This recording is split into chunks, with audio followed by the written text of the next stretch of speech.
It's recording. Well, good morning, everybody. It's February 23rd. We'll call the regular meeting of the Board of Investments to order. We always begin by reminding people that these meetings are recorded, so please behave accordingly. And although we usually stick to the agenda, I'm going to make a slight variation here and ask Lindsay if she'd call the roll. Absolutely. Carl England, Here. Jack Prothro, Here. Jeff Greenfield, Here. Terry Cohey, Here. Bruce Nelson, Here. Diane Fladmo, Here. Maggie Peterson, Mark Berry, Here. Jeff Meredith. Here. Okay, all 9 board members are present. We have a quorum. Okay, well, and as we've noticed, we have 2 new board members, Mark and Jeff. I think it probably makes sense for them to give us a little brief introduction to themselves, although I think we may know this, but also then I was hoping we'd maybe go around the room and have all of us make sure that we introduce ourselves to them. So Mark, why don't you go first? Mark Berry. I am retired. I live in Helena, Montana. I spent 30 years with the state of Montana in state government, 25 of the last years as the chief financial officer for the Montana State Fund. So I work pretty closely with the Board of Investments on our investment portfolio. I retired in March of 2019. So I've been out of the work process for a while and enjoying myself in retirement, but saw this as an opportunity to contribute, and I'm honored to be on this board. And we're honored to have you. Jeff? Yeah, you bet. Thanks for having me. Jeff Meredith, I'm from Kalispell. I work at Glacier Bancorp, headquartered here in Kalispell. I assume some of you are familiar with that. My role here is I manage our investment portfolio, which is primarily fixed income debt securities. In addition, I do a lot of financial forecasting and modeling, work in our treasury department. I just look forward to contributing to this board. I'm a long ways away from retirement, so it'll be a good learning experience for me, and I hope to add some value. I'm sure you will. So I'm going to just start this off with the board and say I'm Carl England. I'm an attorney in Missoula. I've been at it since the early 1980s, and I'm in the middle of my 3rd term on the board. Jack, you want to go next? Hey, I'm Jack Prothro. I'm from Great Falls. I'm a retired banker. Mark is just getting started, but I've been retired 20 years. This is my 5th term. So I think I might have figured it out a little bit and can keep a good eye on Dan and John. And that's about it. Terry? Terry Cohey from Helena. I worked in state government for 20 years in budget and tax, and I was Governor Schwinnen's chief of staff, and then I went to D.A. Davidson and worked as a financial consultant and as branch manager and board member for 20 years. And now I'm happily retired, and I'm in I believe my 4th term on the board. And let's see, Jeff, are you there in Helena? Yeah, I'm in Helena. Okay. I'm Jeff Greenfield. I live in Shepherd near Billings. Teacher for 27 years, retired from that. Currently work for MFPE. I'm on the Teachers Retirement System Board of Directors, and I am the individual who is allowed to be on the Board of Investments through TRS, and this is the beginning of my 2nd term. And Maggie? I'm Maggie Peterson. I worked for a pension consulting firm for 10 years and then got married and moved to Butte and worked at Montana Tech for 29 and a half years, retired as a vice chancellor for administration and finance. I am the representative for Montana Public Employees Retirement Association on this board. And I think this is my second term as well. Diane? Thank you. I'm Diane Fladmo. I live in Helena. I am a labor representative on this board. I'm in my first term. I'm honored to serve and delighted to welcome new members and to serve with the wonderful cadre of existing members. Thank you. And Bruce? Yeah, thanks, Carl. I'm Bruce Nelson. I'm originally from Fort Benton. I've spent the last almost 3 decades now down in Bozeman. I'm a retired farmer. Our farm is up at Fort Benton, and also a retired state and federal bureaucrat. So I've had a little bit of experience, private sector and public sector. Looking forward to working with Jeff and Mark. I'm halfway through my first term on the board, still have a lot to learn and enjoying very much my colleagues that I've worked with before, Jim, Becky, and all the staff. So thank you. Look forward to working with you. So that's your fellow board members, Mark and Jeff. And then as we hear from our consultants and our staff, if maybe they would just give a 1 sentence, when they're giving their reports or whatever, they give a 1 sentence or 2 sentence introduction, then that'll give you a flavor for who you're talking to. So with that, I think we can go to ask if there are any public comments on issues within the board's jurisdiction. If not, and seeing none, we've got the minutes of the November 18th board meeting in the new form that so are there any corrections or additions? If not, is there a motion to approve? I so move. Okay. Is there a second? This is Maggie. I would second that, Mr. Chairman. Okay, any discussion at all? If not, all in favor say aye. Aye. Aye.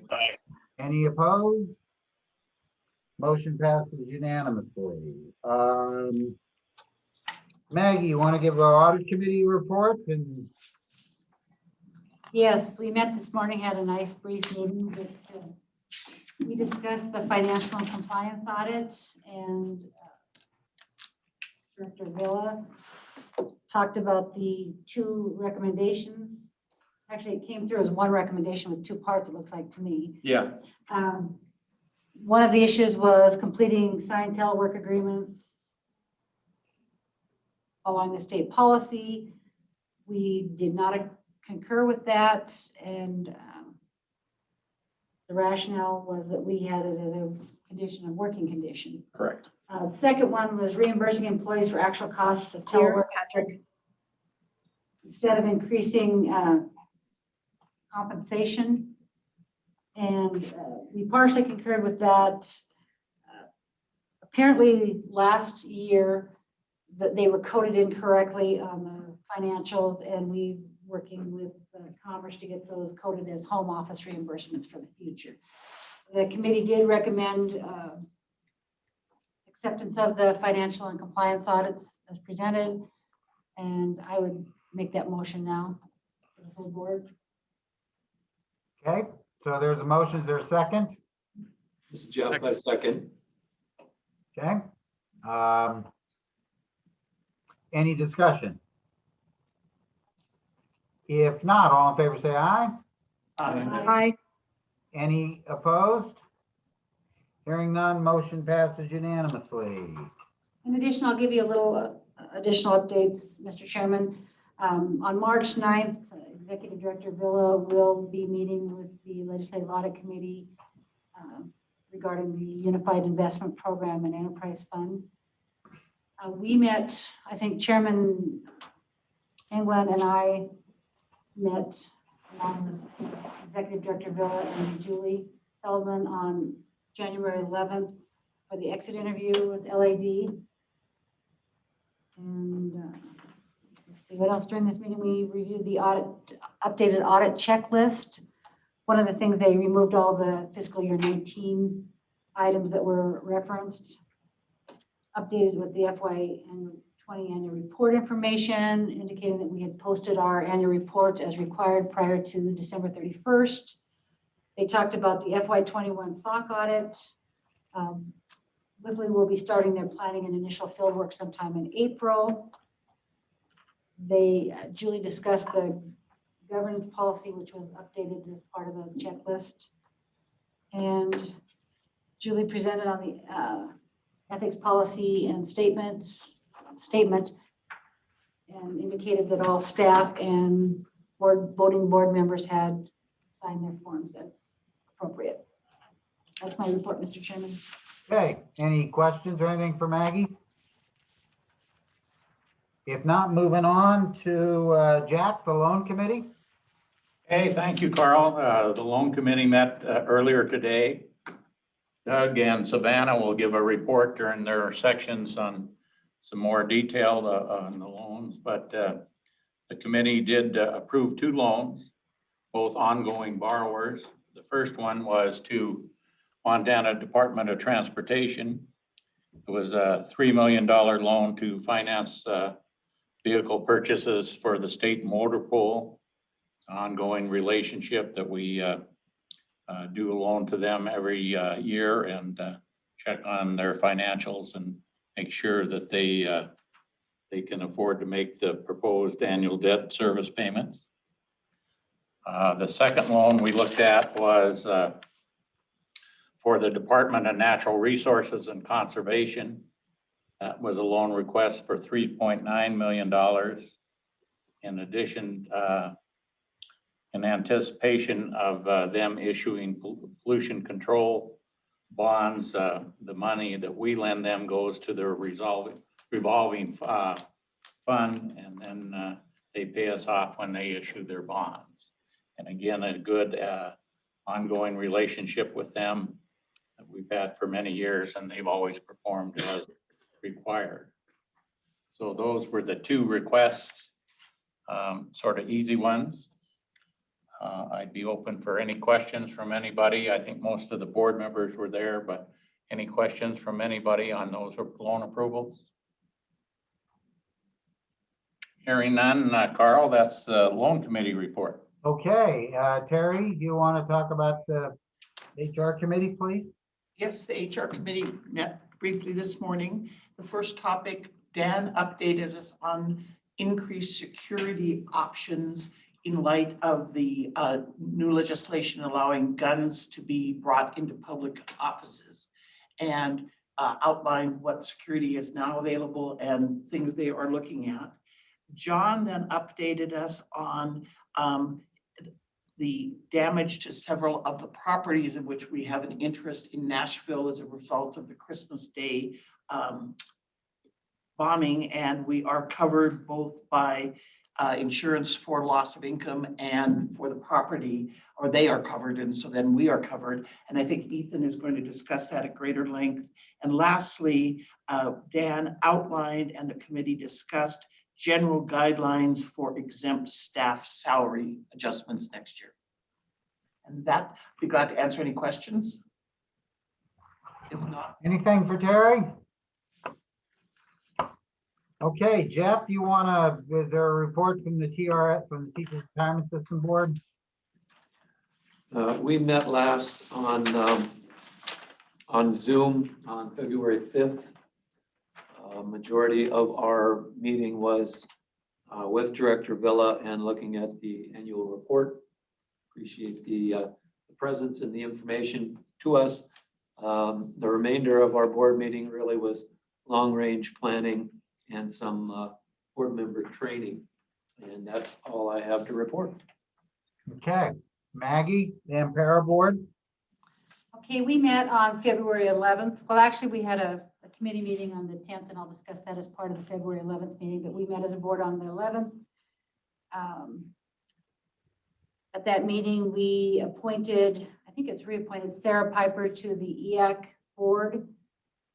We approved a local government contract with the town of Whitehall And we approved a contract with Dr. Bogomil for our disability reviews and reporting. In addition, we looked at some work administration policies and the stable value IPS or investment policy statements, and made some approvals there. And I want to thank RVK for the work that they did with PERS. The staff was very complimentary, and they're so happy to be working with our RVK on these issues.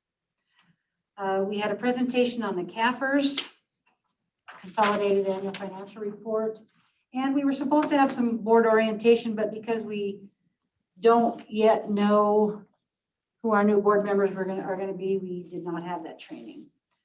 So I'll go back to the audit meeting.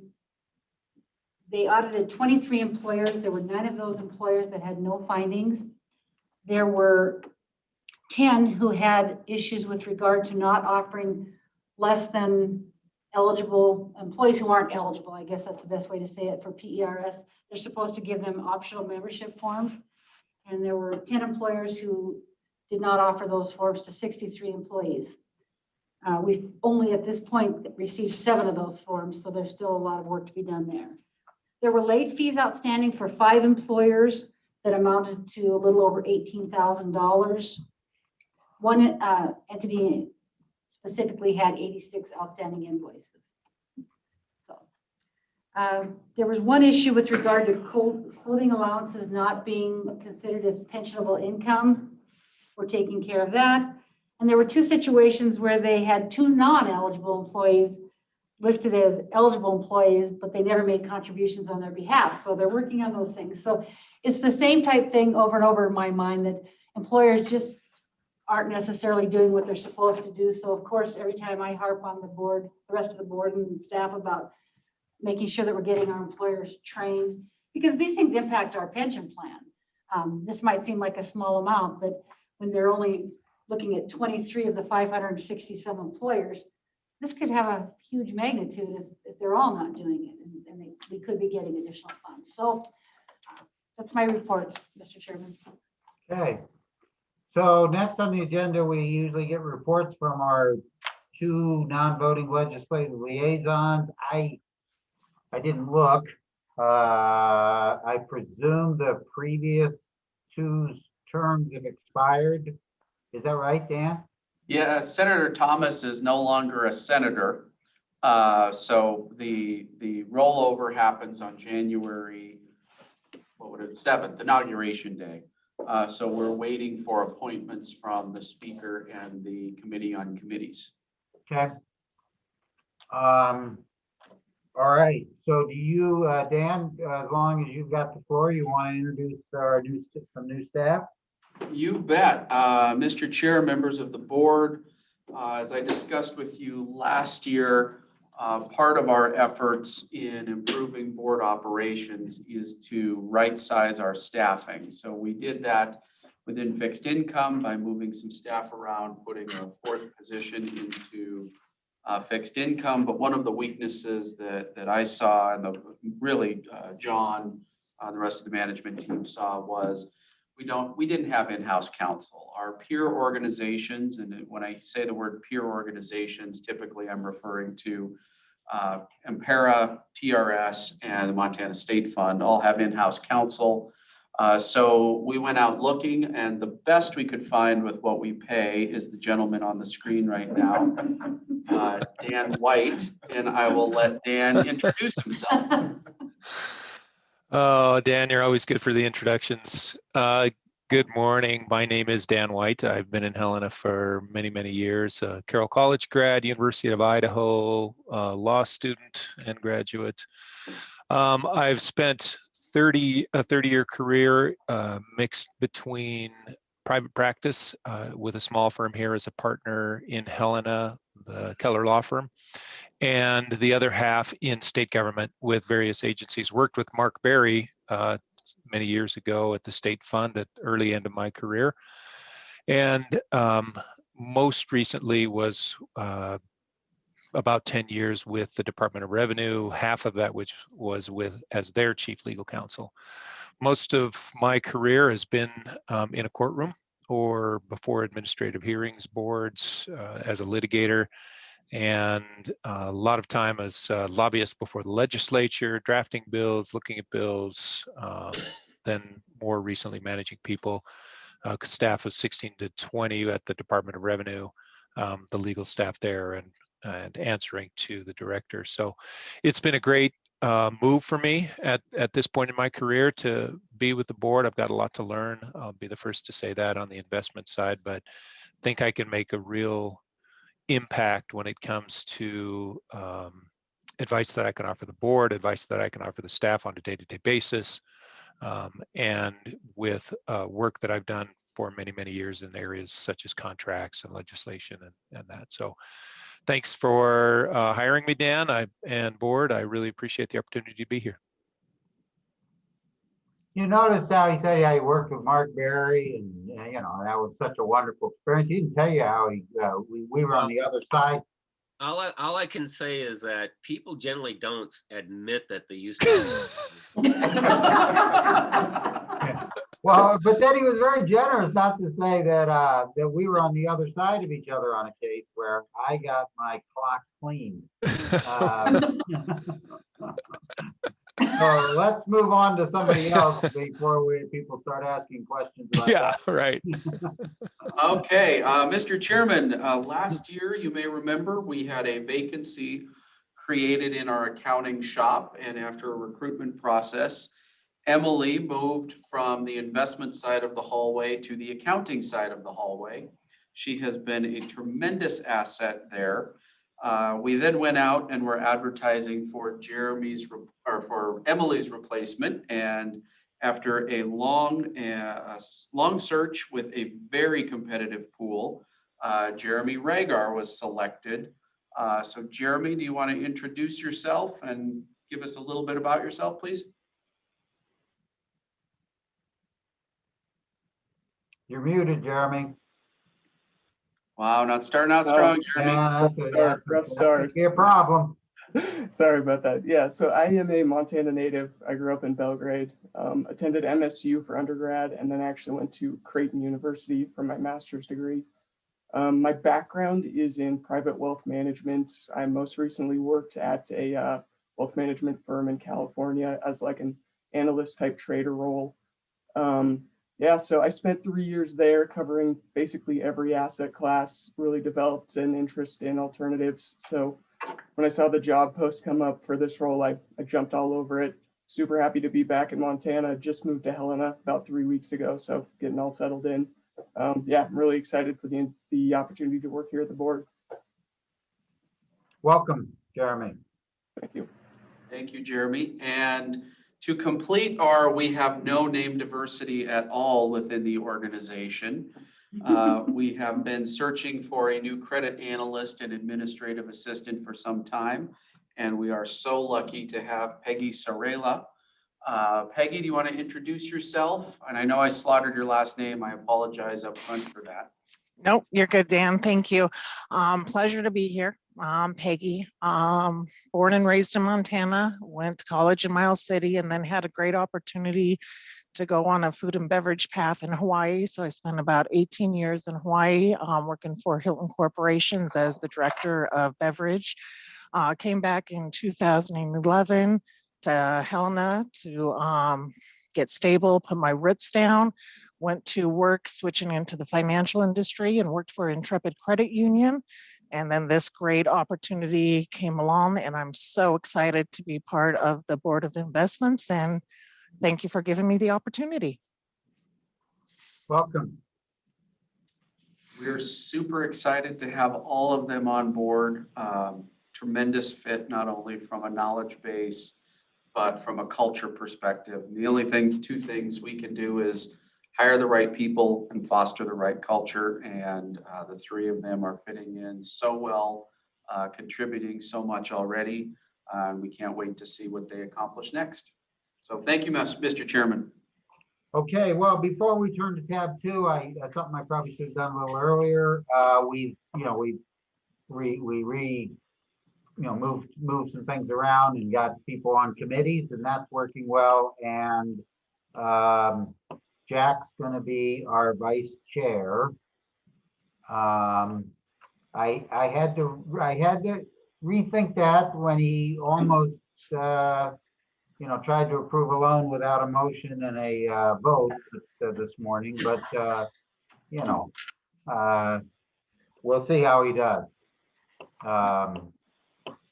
So with that, I think we turn to tab 2, and Dan, you're up. Thank you, Mr. Chair, members of the committee, or members of the board. We didn't have any requests from the prior meeting. You do have the monthly snapshot. As you can see, our assets continue to grow. It's been a very good year for our participants. Thank you to John and the investment staff for their good work, as well as to the accounting staff for making sure everything's in the right place. Do want to congratulate everybody in the accounting hallway, as well as Julie, for a clean audit. Second year in a row, not to jinx it, but you gave us a task and we're going to do our damnedest to fulfill it. You see the monthly website traffic's down a little bit with the CARES Act programs going away. So we're less interesting now that we're not giving away $150 million in federal money. Disaster recovery and emergency preparedness. This is part of our annual work plan that I update the board on where we're at relative to these two topics. As I mentioned, all throughout last year, we were in real-time practice of our continuity of operations plan. We now have the capacity to work fully remote.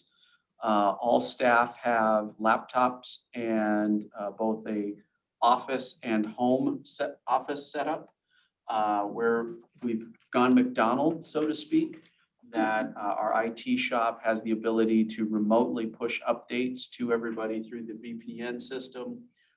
Peggy, Peg. We now have Peg and Peggy, just to keep track.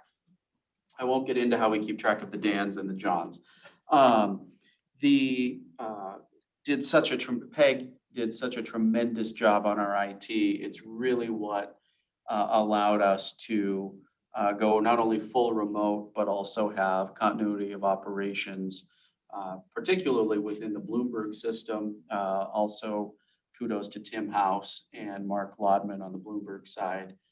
It's not easy getting those terminals working at multiple locations.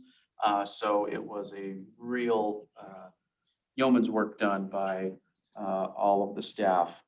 Happy to answer any questions you may have on disaster recovery or emergency preparedness. We will have our annual meeting with the Department of Administration and the Treasury at some point in the coming weeks. Just given the new transition, we wanted to give the new director and the new state treasurer time to familiarize themselves with the position and the job and deal with the legislative session and relocate to Helena. So once that settles in, we'll meet with State Financial Services Division and D of A to make sure that we can still move cash in the event of a disaster or some sort of emergency. We'll also get an update today from John and Kirsten on how we work within the cash assets of the state and move that money. Legislative update, congratulations to. Well, Dan, before you go on, does anybody have any questions about the disaster recovery and emergency preparedness piece? Did you have to make any significant changes as a result of our experience with the pandemic, Dan? So I think the piece that I would offer to the board is no state agency was ready for what came, including us.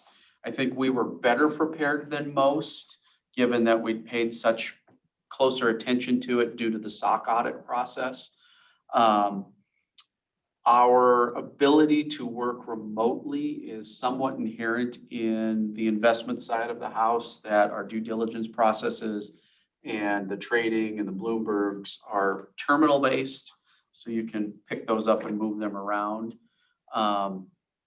I think the biggest challenge I think we face is coordination. You can't just walk down the hall with a simple problem and get a resolution through a conversation or comparing notes at the water cooler. Those elements are gone. We've tried to replace them with weekly meetings. When it began, we did twice daily calls, which was a bit overkill at the beginning, but given the challenges, some people were on Citrix, some people were on VPN, some people had ease of access, some people didn't. Our mailbox sizes were way, way smaller, so people were filling up quicker. It was a struggle, but I think we certainly set the bar high. The next piece I think we've got to worry about is coming back into the office and returning to normal while minimizing risk to employees and their families, particularly with schools now reopening more days per week. That's sort of the upcoming, not necessarily emergency preparedness or disaster recovery, but continuity of operations and how we're able to get folks back into the office, into a normal process, and back into our regular rhythm and cadence. Thank you. Mark? So, I glanced at the COOP that you provided in the board manual. One of the problems with having hard copy is, personnel always change. I noticed that there's some outdated personnel listed in the plan right now, Dan. Right, we'll update that typically it's this month that we'll update that, so that'll be incorporated. Part of the piece that you have in front of you, the board manual for 2021, this is a new book that we put together. Our goal is that this becomes a living document over the course of the year. So as we update COOP plans, as we update policies or charters within the governance manual, as we receive new financial audits, we'll just be able to pull out and put in so that there's not multiple versions of documents floating around. Right. So board manual will have updates for you. And really that's a question for the board. Do you want us to send new documents to you as they become available? Do you want us to wait until the subsequent board meeting to hand them out? What's the board's preference? And then we can build around that. I like to just get them at the board meeting. Me too. I agree with him. Okay, so we'll just have everything available to board members at the board meeting. I don't know how much longer we're going to be in total remote. That for the board members, that's going to be a question of your personal comfort. For staff, that'll be something of when operationally we're able to do it and keep everybody and their families safe. One request I'd like is an org chart with the pictures. That's always, I didn't go to that. It doesn't have it? Okay. Did we fill up to Z, Lindsay? If not, we're going to. Yes, we're full up to Z. Oh, we don't have the pictures in, but we do have the org chart. Okay, so we'll get some pictures. I'm using my new picture, not the 50 pounds heavier version. Can I provide the picture? No, you cannot. Yeah. All right, any other questions on that? Bruce? Just, and I understand this is speculative, but my hunch is that when we get back to quote normal unquote, that it isn't going to be the same as it used to be. There will be a new normal. And again, this is speculative, but how much change do you see in the way we're going to be doing things, let's say 6 months or 12 months from now, than we did prior to February of last year? Yeah. So from a technology perspective, we used the committee room for the first time. Interested to hear board members' feedback on that space. It's a little bit more private, but we're also able to socially distance within the building more. So if there's an instance where we all want to be in the building, we can do so just spread across multiple rooms. The boardroom itself, we've got it set up for board members. John and myself and the rest of staff can join remotely via Zoom. And we'll really just play it by ear as to when that social distancing element goes away. I think the biggest impact on us and the piece that we are working through is we are committed as a staff, and that's based on the board's very strong feedback that our due diligence processes should not be diminished because of any pandemic or other risks. We were lucky last year, or good, whichever you prefer to say, in that there were a number of re-ups with existing managers so we could meet our pacing goals, but also be able to do so, checking the box on our due diligence processes. On a go-forward basis, that's going to become more and more challenging. So we do have to have a conversation about what travel looks like, how we're going to budget for those, how we're going to, what will be done over Zoom, what will be done in person. I think John and I are both convinced that we're not going to go with a new manager unless we can be on site, make sure that the office is what we'd expect, kick the tires with the staff and the personnel. That won't change, but I think the frequency of it will.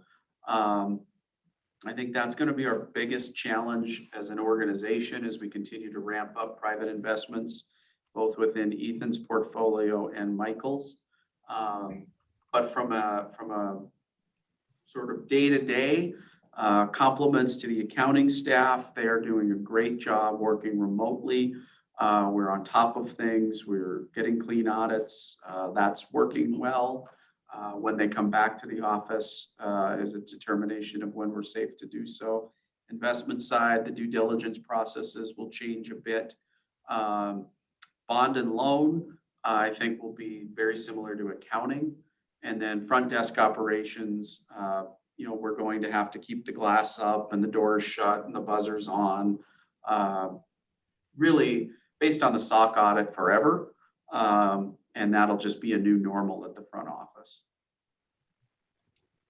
I'd just add to that, Dan, maybe a little bit that, I think one thing that'll be a bit of an advantage for us going forward, and maybe it'll be no different than anybody else, but I think this has proven that we're able to do a lot of this remotely. And so the ability to now have a setup at here and at home, I think we were doing some of this prior, thank goodness, but we'll have some more flexibility at least available for employees if you're actually sick. I mean, I know myself and a lot of others, it was like, okay, I'm sick, but I'm not so sick I can't go to work. I think people can feel better about, well, I'm going to stay home. I got my setup, I can do my work, or I've got kids that I need to run around and do things with. So I think that'll be nice for the employees.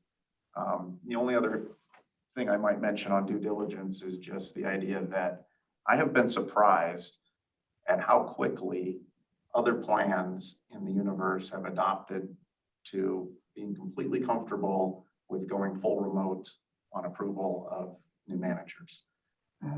Completely agree with Dan. I've talked to staff and things. I don't see it from my perspective. I still think I want to go and kick the tires. It is different right now. We've actually done it a couple of times. And of course, they're not all in the office in the same ways. Hopefully that will change, but it's interesting. And so it's certainly a new tool, which hopefully allows us to maybe do more due diligence over Zoom before we go kick the tires. But I still see that as being an integral piece of the process long-term. John wanted drones to fly around their office, but I drew the line. Anything else? I think the conference room sound was a little tough. Okay. I don't know if you can do you guys, I assume you've got mics? No, it's just fed off of the sound bar. So we'll look at some wireless mics or something. Right. I mean, I assume that in the boardroom, you've got the wireless mic. It's all through the ceiling. So the speakers and the mics are built into the ceiling. Okay. The committee room, it's just a sound bar at the front underneath the TV. So we'll look at some microphones if it was different. Well, I don't, either that or people are going to have to be very conscious about talking to the sound bar. Yeah, it's direction. That worked a lot better. But anyway, you want to move on to legislative update? Legislative update. Congratulations to the newly Reminted or newly appointed board members, you've been confirmed. Your resolution has been filed with the Secretary of State. The couple of bills that we are watching, there are a few dealing with the coal tax trust. One would increase the level of the multifamily housing loan program from $15 million to $30 million. That bill is bogged down. There's a lot of concern about how much of the coal tax trust has been dedicated or carved out to certain provisions. There's only $185 million remaining of the coal tax trust that isn't dedicated to some purpose. So there's a lot of discussions within the legislative hallways about whether or not they want to keep going with that. The other item, there was an addition to the section of what we can loan for, which would include remediation of coal ash ponds and coal-fired power plants. That piece of legislation continues to proceed, as we've done in previous years. We've been an informational witness, just reinforcing that they'll have to go through all of our underwriting processes, and everything will need to check out and be bankable in order for us to actually lend into any of these new carve-outs. There's two bills relating to investments in China that I've discussed with the board previously.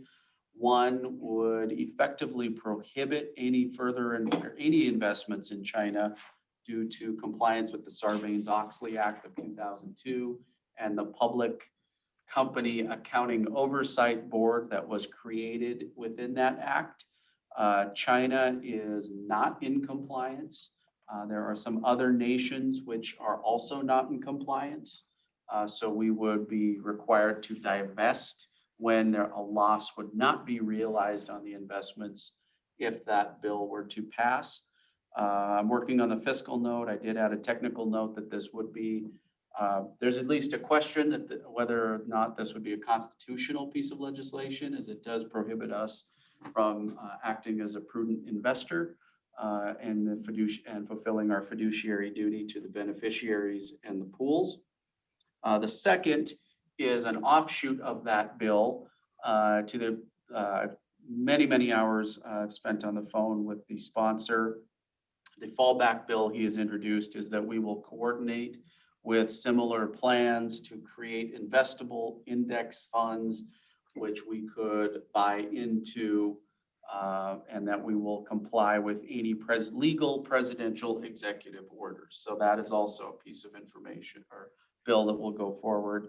I will be an opponent to the first bill and an informational witness on the second. And then there is another piece of legislation relating to hiring of an additional actuary.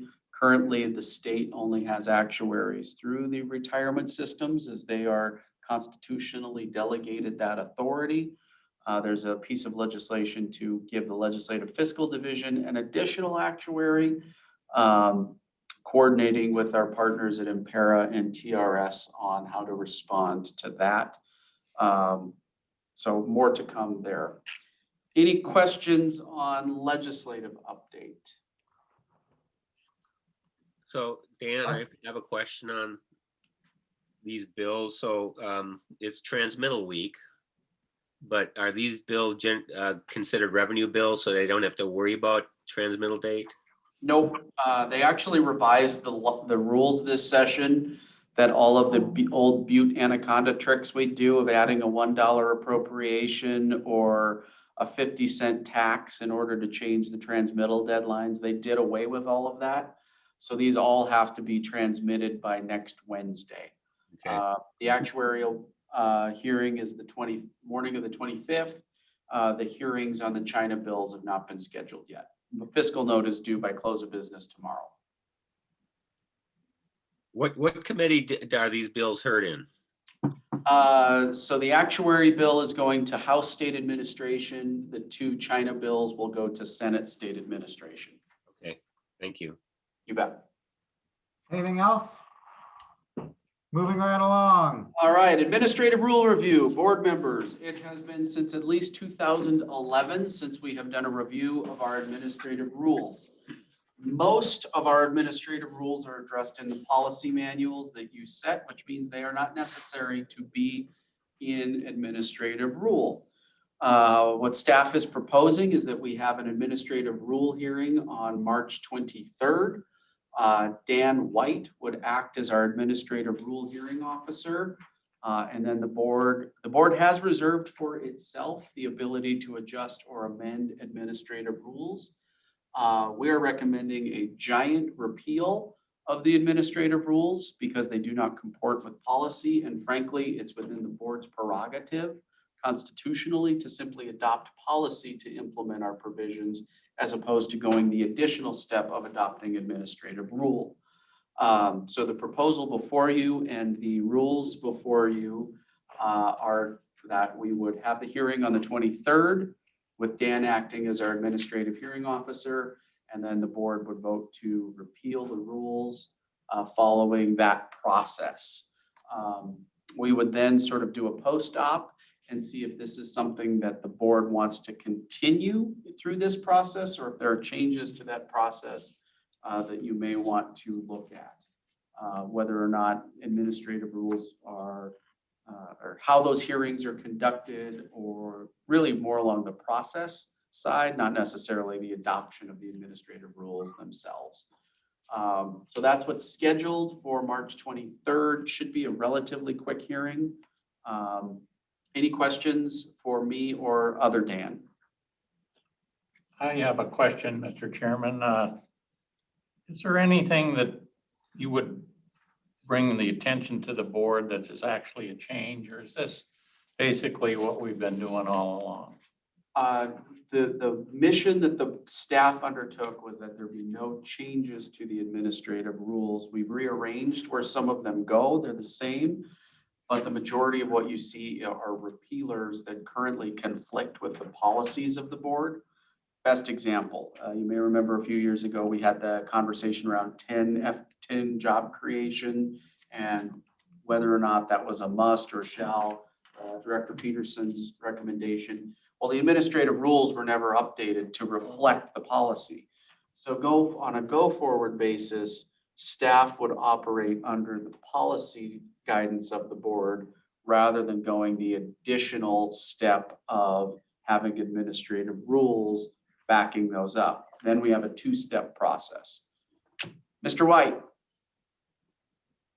Mr. Chairman, board members, just a couple of brief items and in direct response to the question. There really isn't anything that is substantive in nature that the board should be aware of that I think would be controversial when we have the hearing in March. In addition to what Dan said with respect to the repeal, there are a couple of amendments to, for instance, ARM 8.97.715. That was simply an update to make it reflective of the board's current operations with respect to the intercap loans. For instance, there is no longer an intercap EZ program, so we struck that language. There were 5 rules that we moved. They were in subchapters within the administrative rules that dealt directly with specific programs within the Board of Investments, but they were items like confidentiality, which I had advised to Dan would be better served if they were in a subchapter that was common to all of the board's operations. So those items have been moved, and in 2 instances, some minor changes to language. Specifically, one that I would mention is the public information versus confidential information. We rewrote that so that it is clear to anyone dealing with the board and the board that the information that we have is public information, and that there are exceptions to that that are confidential. One that everybody would recognize here would be bank information, or information that we get from those who want to invest in with us and send us information that they claim are confidential. we would ask them to tender a defense if a third party ever requested that information. That is, if a third party requested the information, we would protect it only so long as the organization that sent the confidential information to us had an opportunity to go to a court, a district court, and argue to the court that it should be confidential, but it is not our responsibility to make that argument. If the court then told us that we had to disclose the information, we would, or we would protect it as necessary. So I rewrote that just simply to make it clear that its information is public first and confidential only under Montana's constitutional and statutory standards that require that the confidentiality of the information outweigh the public's right to know. So that's Just the quickly brief. on that, Dan, just quickly Sure. on that one. That is mirrors our language that we use in our non-disclosure agreements with managers. So it's taking that policy and applying it to the administrative rule. There is our summary. The onus is on the provider of that information to defend not releasing it. Otherwise, we will release it. We err on the side of disclosure. Yep.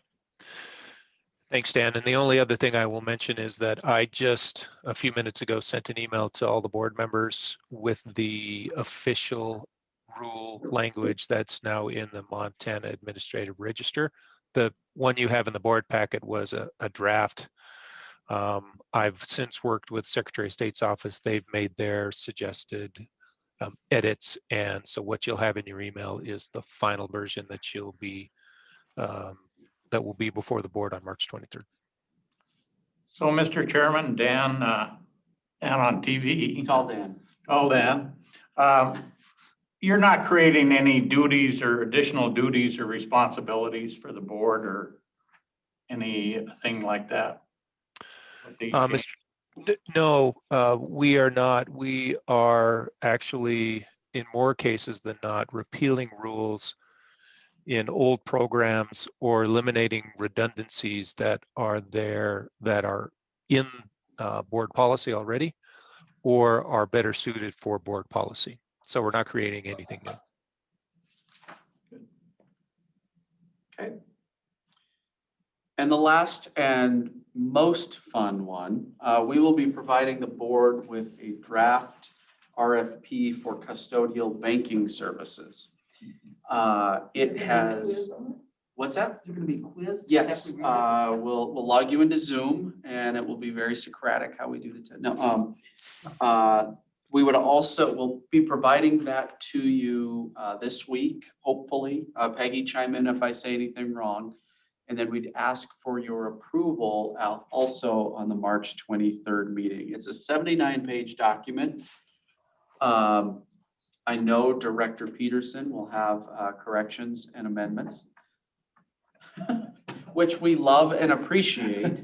But I wanted to get that out, give you a few weeks with that document rather than try to shove it through more quickly. So that will be forthcoming, and we would certainly welcome any feedback. The other piece that John and I need to do is hopefully get some unsolicited free advice from a former employee of ours who knows custodial banking very, very well to see if he has any thoughts. Special and tremendous thanks to RVK, who has been working with us to develop the RFP. A lot of good information and current practices they have that we've been able to incorporate into this document. So, and it's particularly to Peggy, who's been herding all of the cats trying to get this finished. So, Dan, yes. you keep mentioning March 23rd. We have a meeting on March 23rd. That was the email I sent out. I think you were, Did I ignore it? yeah. You were busy getting other 1099s that day. Yeah, okay. So March 23rd is a Yes. So Dan, do we expect probably 3 respondents or 3 or 4? 3 or Yeah. 4? And I know at least my concern has been in the past with the custodial bank is their turnover, and sometimes their service I would call excellent and sometimes not so good based, I think, really on turnover. Is there anything in the request that we can do to alleviate that concern?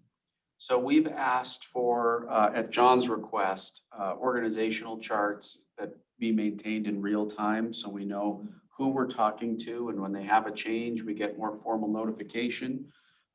We've also explored with Lindsay and Jonathan from RBK what their errors and omissions would be for us. So we had, as I walked the board through, there's been a number of errors with our current custodian that have cost us money. We're looking at how can we shift that onus from being on us to being on them to make us whole. So there's, I think if there was a theme to this RFP, it would be what people are in place where, how do we know when those changes occur? And how are we kept whole on our investments and holdings within that company or within that bank? Really just execution. We need better execution than what we're currently receiving. And that's the focus of the RFP. If I could, Mr. Chair, it's Jim from RBK. There's two parts to this. The first part, of course, is signaling and getting the information signaling in the RFP and getting information on turnover in the custody banks, generally speaking, as well as specifically with respect to the interfaces that are most important for the board of investment. The second part, which I'm sure that our experts, Jonathan and Lindsay, will talk about with Peggy and staff, is something called SLAs, service level agreements. We pioneered SLAs in this space probably a decade ago under Jonathan's leadership. And it becomes an important tool for both tracking what's happening at your custody bank, but also dealing with some of the issues that Dan just raised. So I'll stop there. Okay, anything else, Bruce? Yeah, Dan, just a reminder, how long is that custodial bank contract last? So the maximum it can last is 7 years under state procurement. I believe we've built 4 years with the option to renew 3 times into the RFP.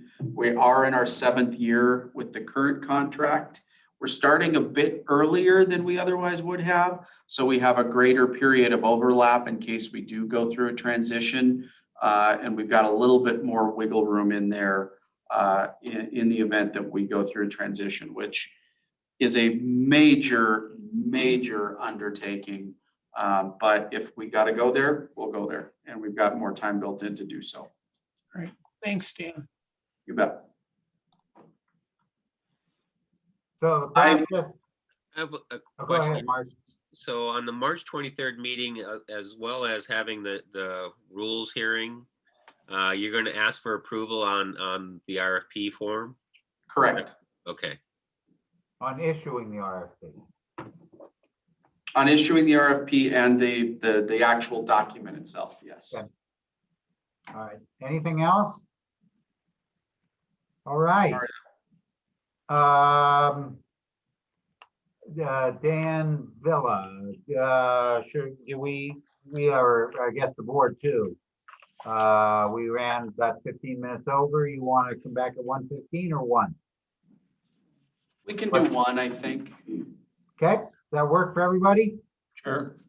All right, we will see you at 1 and we're just gonna put everything on hold, right, Dan? Yes. Okay. Thank you. Thank you, board, or not. We're recording again. It's 2 minutes after 1 and we're on tab 4 on the Montana One program. Doug, I think our new board members have met you, I know, at least twice now already. So why don't you just proceed? All right, thank you, Mr. Chairman and board members. I could just give you a little background on my work history before I get started, but I've been with the board for almost 5 years. Prior to that, I worked for an oil company for about 4 years as a division analyst. And then prior to that, I worked for about 28 and a half years in the banking industry. So that's kind of my background. And what I'll go through here is just the commercial and residential loan portfolios within the in-state loan program. And as of the end of January, the commercial portfolio balance was a little over $196 million, and it represents 105 loans. We currently have 6 reservations, a little over 7 million, and 7 commitments that are a little over 14 million.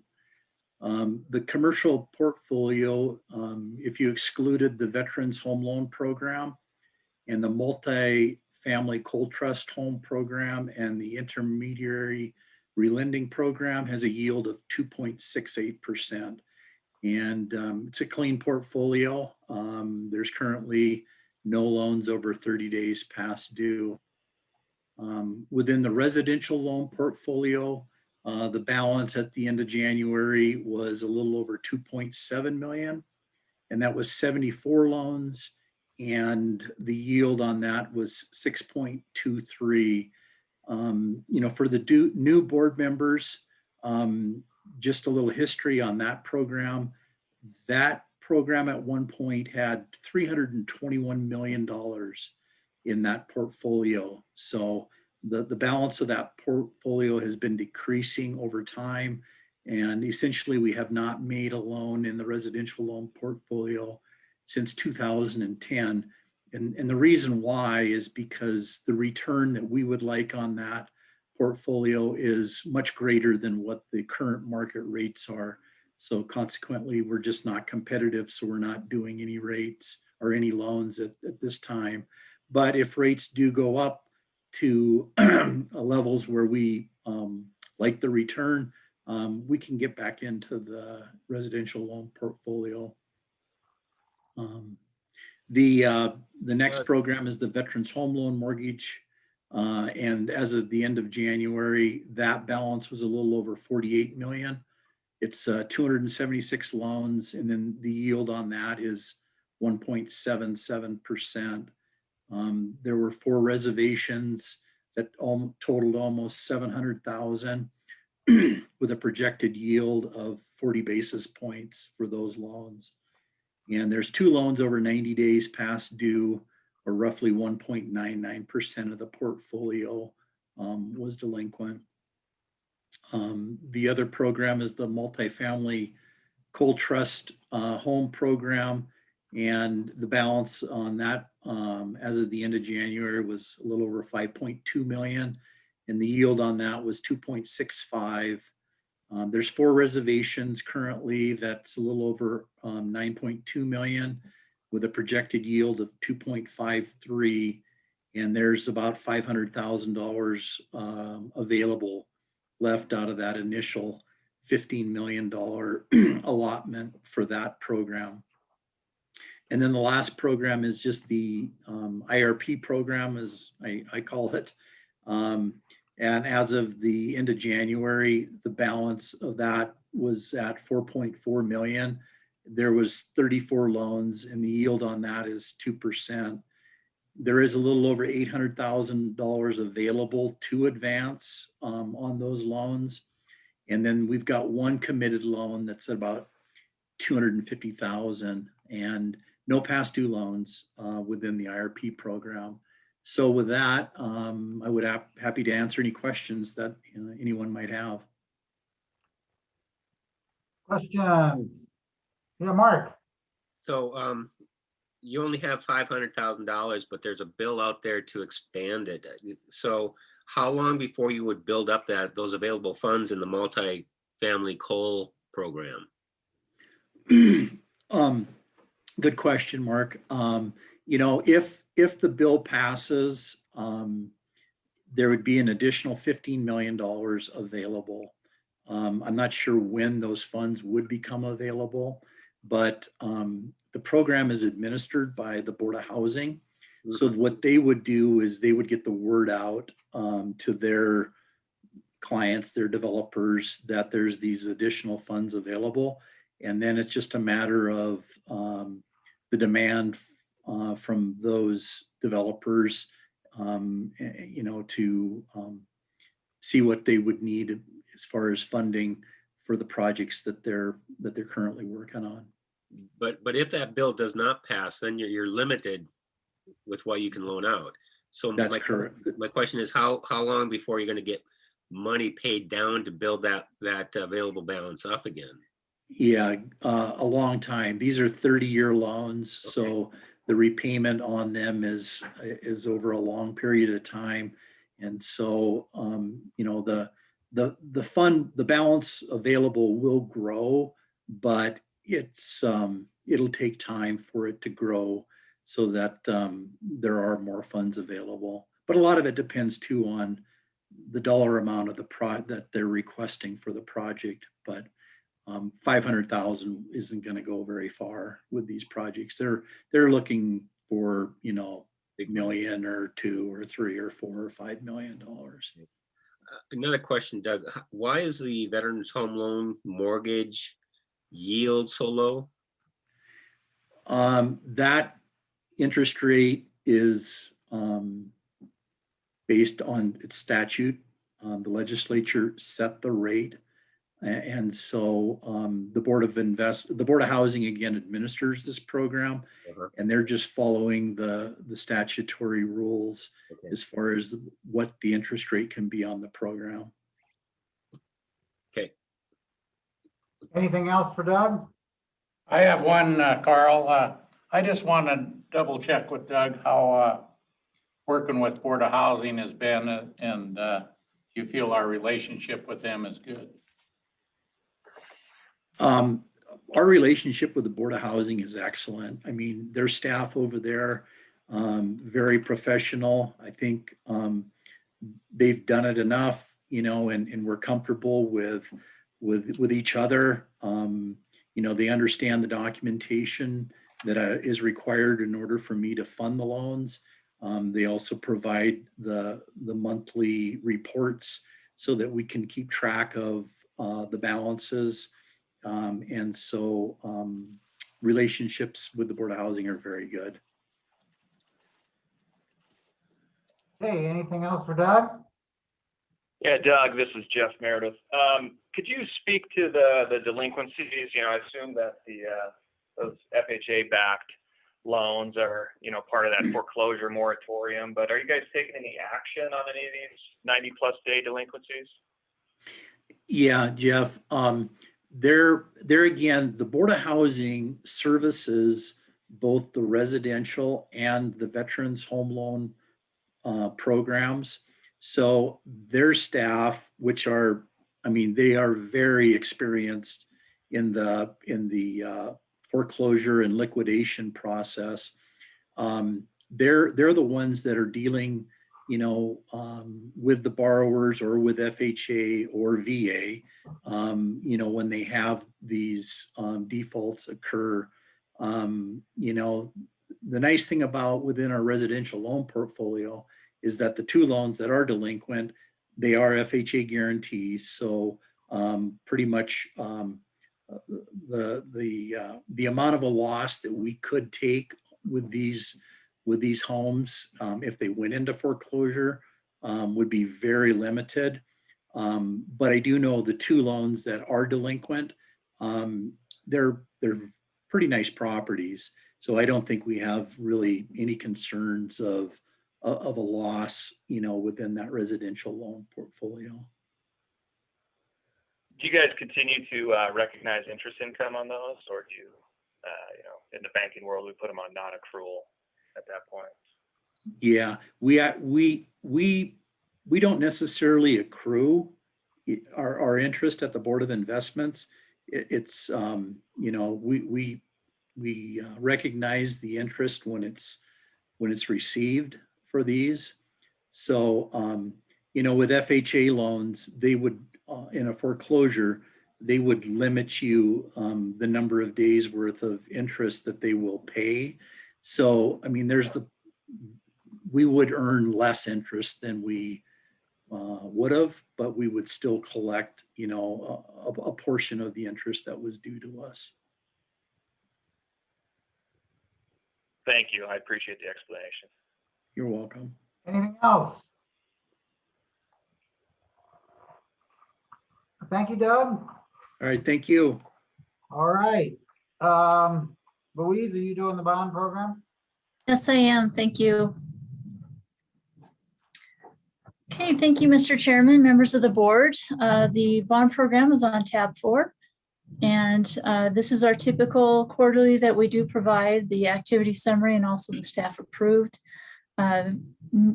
Mostly what I would like to point out is that we've gone through our remarketing of the bonds that we used to fund those loans. And it was a successful remarketing. That remarketing there was about a little over 60% of the bonds were tendered. And that was with a minimum rate of 15 basis points. The remarketing process was successful because we were able to land and settle on as a final rate of 15 basis points. So that was good news for the program. And just a little tying into what these bonds are. They are tax exempt bonds that we issue and we remarket every year that fund the loans. Also tying that to the activity summary that you see there, with the total bonds issued, that 168 million that we've issued so far. We are capped by statute for 190 million, but it's not the total bonds issued. It's the total bonds outstanding. So it's that outstanding number that you see there, that 90,670,000. That is the amount that we'd be capped at. And also any of the other bonds that have been issued under the Municipal Finance Consolidation Act, such as the Qualified Zone Academy bonds and also the Qualified School Construction bonds are within that 190 million cap as well. So we did have a successful remarketing. Our loan rate that is valid between February 16th, 2021 to February 15th, 2022 is 1.65%. So we're hoping for a busy year, and it's good news for our borrowers. And I would be happy to answer any questions. Louise or Carl, Louise, we're working with the people that help us remarket that and all the other people, the lawyers and stuff. Since we just went through that, are you pleased with how they are taking care of our stuff, or do we ever need to relook at who we're using to do all that? Thank you, Vice Chair Prothro. I'm very pleased with who we have. They've been with us from the beginning of the program. They're very well versed with the bonds that we use to fund these loans. The reason why is because those bonds are considered Montana centric. They're a story bond. And so the more history that our remarketing agents and our bond counsel has with our program and our bonds, the easier it is for them to explain to the investors out there and really broaden that pool of people that would be interested in purchasing those bonds and keeping that interest rate down the best they can. And I think they do a great job doing that. And they're always very accommodating and right on board when we do need help of any kind. Thank you. Mark? Question, so who are the remarketing agents again? The remarketing agent is Piper Jaffray and D.A. Davidson. Okay. Anything else?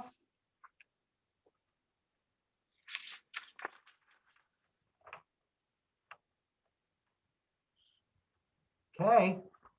If not, I guess we can move on to tab 5. Thank you. New commitments. What do we got? Yeah, Mr. Chairman, members of the board, I'm Jason Brent, and I am an investment officer on the public markets team. And I've been with the Board of Investments 15 years and served in a variety of capacities. Started out way back when we had the internally managed public equity portfolio, and did 6 years with private equity and private real estate, and for the last 4 years have been on the public markets team. And so today I'll be trying to kill two birds with one stone. I'll be providing a brief overview of our due diligence process, and at the same time integrating in the introduction to our recent investment in emerging market debt with Payden Regal, which is in our non-core fixed income asset class. So from the outset, in looking at the asset class, we decided early on that we wanted to have a blended currency strategy that includes both hard currency and local currency bonds. So hard currency bonds are ones that are issued primarily in US dollars, and local currency bonds are ones that are issued in that country's own currency. And the reason why we wanted this is, the two don't always move in lockstep. We thought the blended strategy provided better diversification. And local currency bonds tend to be a little bit more volatile, so we opted for a heavier weight to hard currency, and you see that reflected in the blended benchmark we have, the 70-30 benchmark.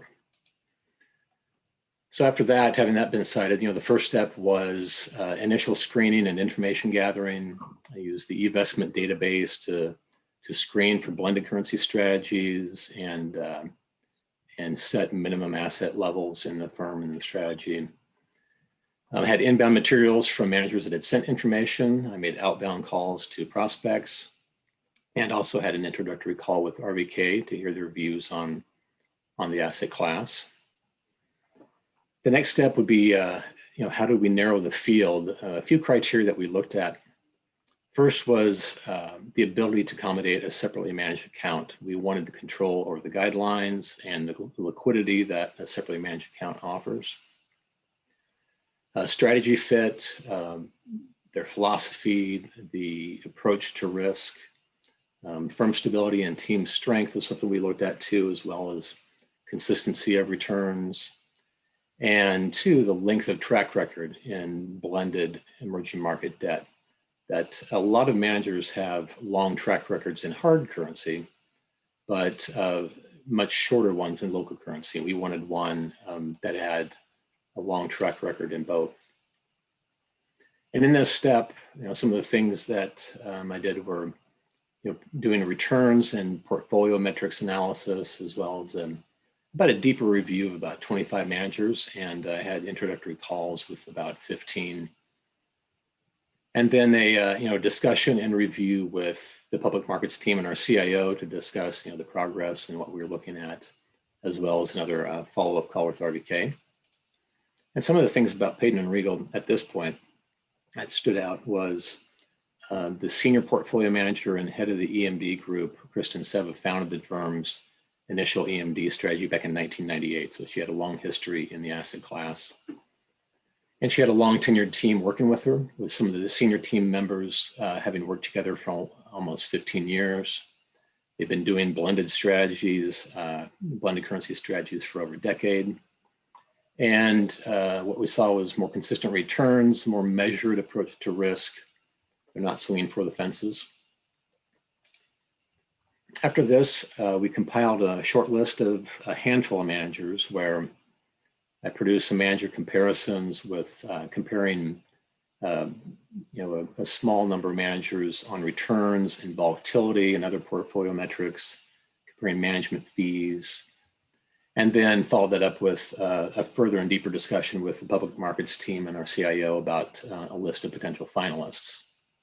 After this, we did follow-up Zoom calls with several EMD managers in the public markets team, where we did a deeper assessment of the team and the strategy, met more of the investment staff, discussed operational issues and things that we might need to know before funding an emerging market debt strategy. Jason, can I interrupt you for a minute? Yeah, go ahead. At that point, under quote unquote normal times, would you have gone to visit them as opposed to doing Zoom? I'm sorry, I couldn't hear you, Carl. At that point where you were in your due diligence process, when you said you had Zoom calls with essentially I'm calling them the finalists. I don't know if that's what you called them or not, but at normal times, would you have gone and visited all of them? At this point in time, not quite. Okay. But there were, with Peyton and Regal, we did, I think, including the onsite, which we also had Zoom. I think we did 5 Zoom calls. And, that's something we wouldn't have done. And if we could travel, some of those things we would have incorporated into an onsite. But I think too, given that things were different, I think we probably did more calls and over Zoom. And I think that was very helpful. I mean, going forward, maybe that's something that, most of these calls were, hour and a half, 2 hours in length, that it doesn't always hurt to throw in a few shorter calls. And that doesn't include too some of the conversations I may have had with the manager directly, just to follow up on a small issue or two. So. Thank you. So after these the Zoom calls with the smaller number of managers, the group then decided to pursue an onsite with Peyton and Regal. John Putnam was in their offices last fall. The rest of us joined by Zoom, where we did a trading platform demonstration, more discussions about the team, the strategy, and operations. And the final step was to gather the public markets team and the CIO together, make a final decision.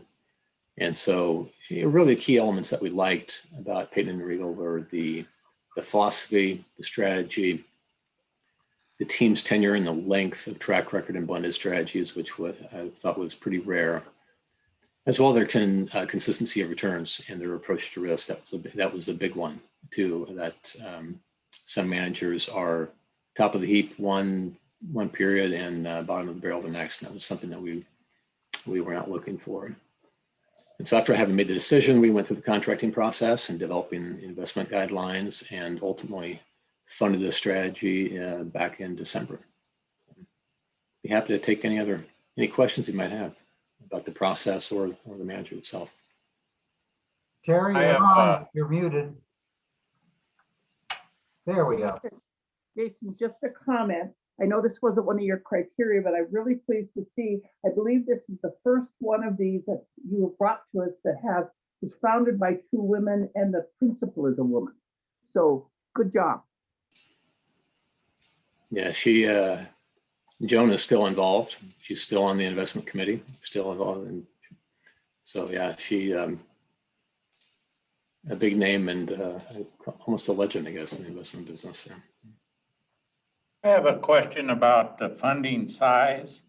How did you settle on the amount that you wanted to fund them? Yeah, so we had an idea of what ultimately we wanted to get to, with closer to at least 100, maybe 150 million. And so in looking at how we kind of wanted to leg in, we didn't want to do it all at one time. So we decided on 75 million initially. We've since followed up with another 50 million. I think this was earlier this month. So that's what we were looking at. That was 50, like 50? 50. Okay. So 125 million now.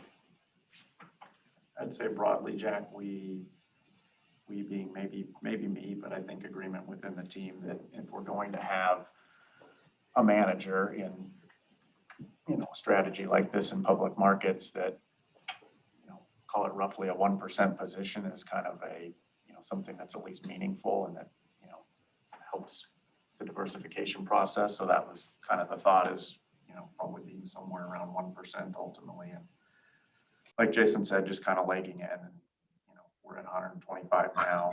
Given the size of the portfolio, we got room to do a little more if we felt like it was great value there, or we could always trim if we felt like it was too expensive.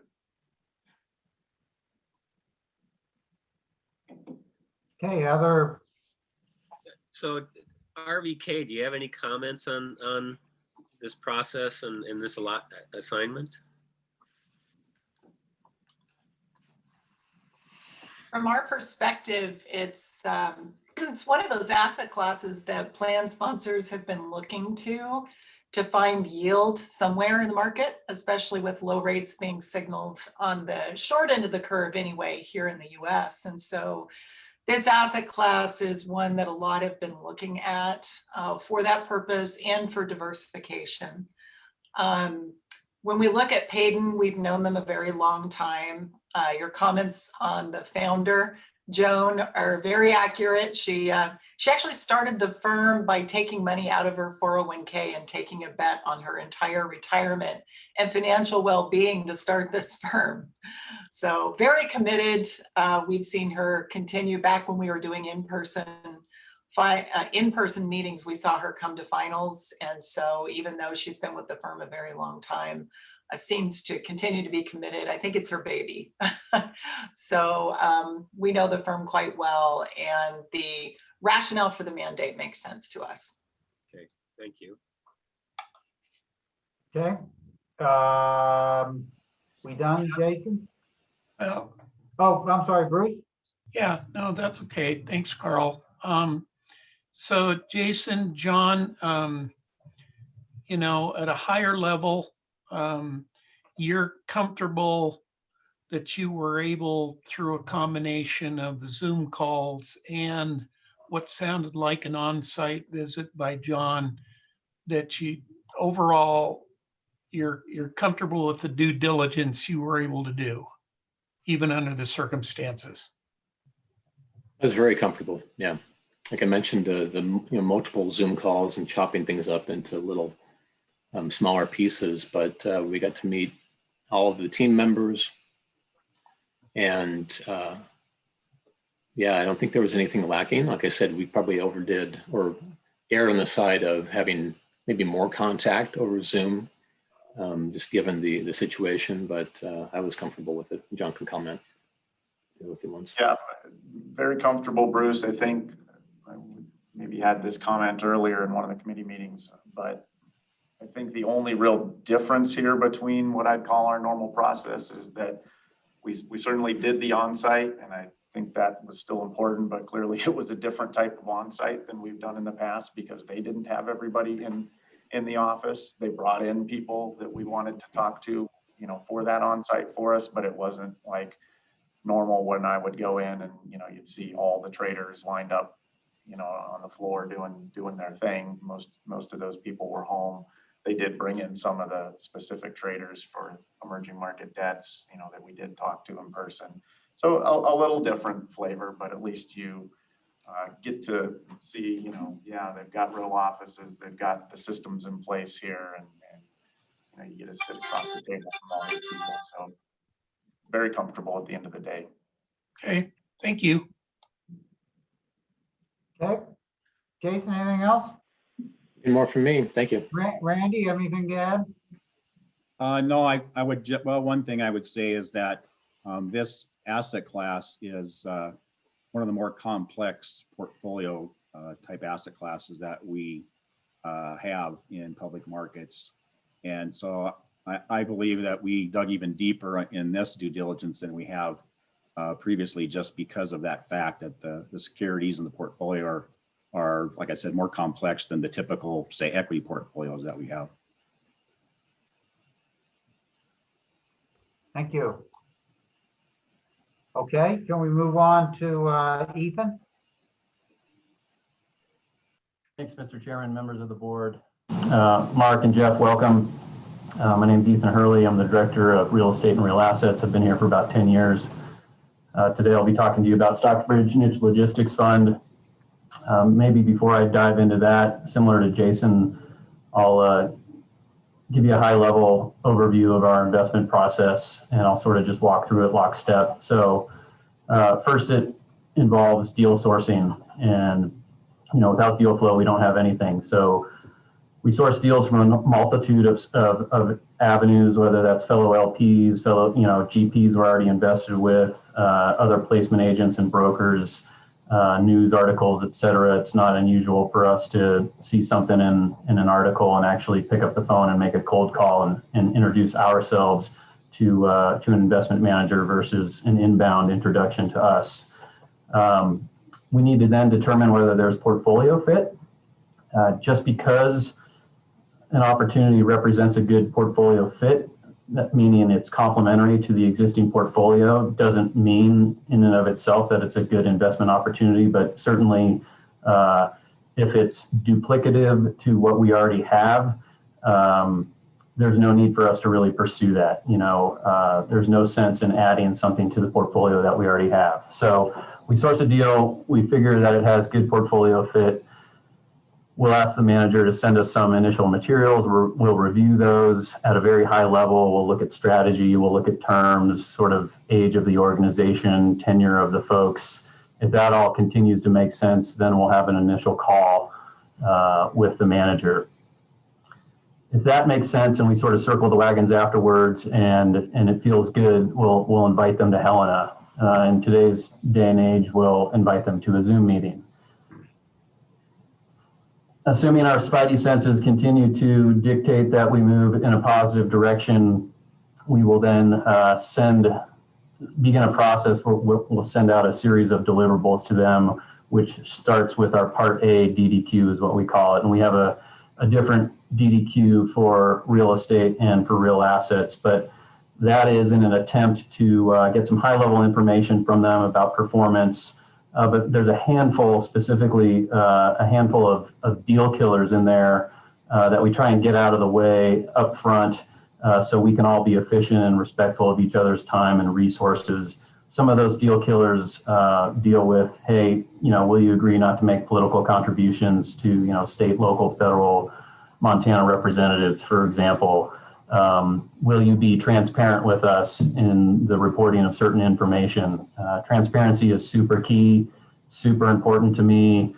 If folks aren't willing to be transparent up front, that's a big red flag from the get-go, and it's an immediate deal killer. One thing to understand about private investments, even though they are sort of private, they are very much commoditized, and there are thousands of funds in the market, and there is hundreds of folks lined up right behind someone else who's got your attention, who will be more than willing to jump through whatever hoops you ask them to jump through. I take it very seriously. We're committing millions of dollars on behalf of the state of Montana, and it's participants in our various systems. And if they're not willing to be transparent, it's time to move on. Assuming they get through Part A of the DDQ, we will then launch with Part B. Part B is a much more robust DDQ. It's modeled after the ILPA best practice, industry best practice DDQ. We've added quite a bit of our own bells and whistles in there. It covers things like process, philosophy, strategy, reporting, valuation process, IT, cybersecurity, terms, succession planning, compensation schemes, just to name a few. It is not uncommon for us to get feedback from our GPs or investment managers saying, wow, this is the most comprehensive due diligence questionnaire. Pardon me, that's what DDQ stands for, due diligence questionnaire we've ever seen. Oftentimes when Part B comes back to us, it is anywhere from 50 to 80 pages long. So very robust.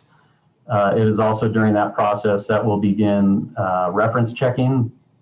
My personal philosophy years ago was, don't stop calling people until you get a bad reference. Well, that led to 20, 30, 40 calls at times, and that's quite a bit of time and commitment.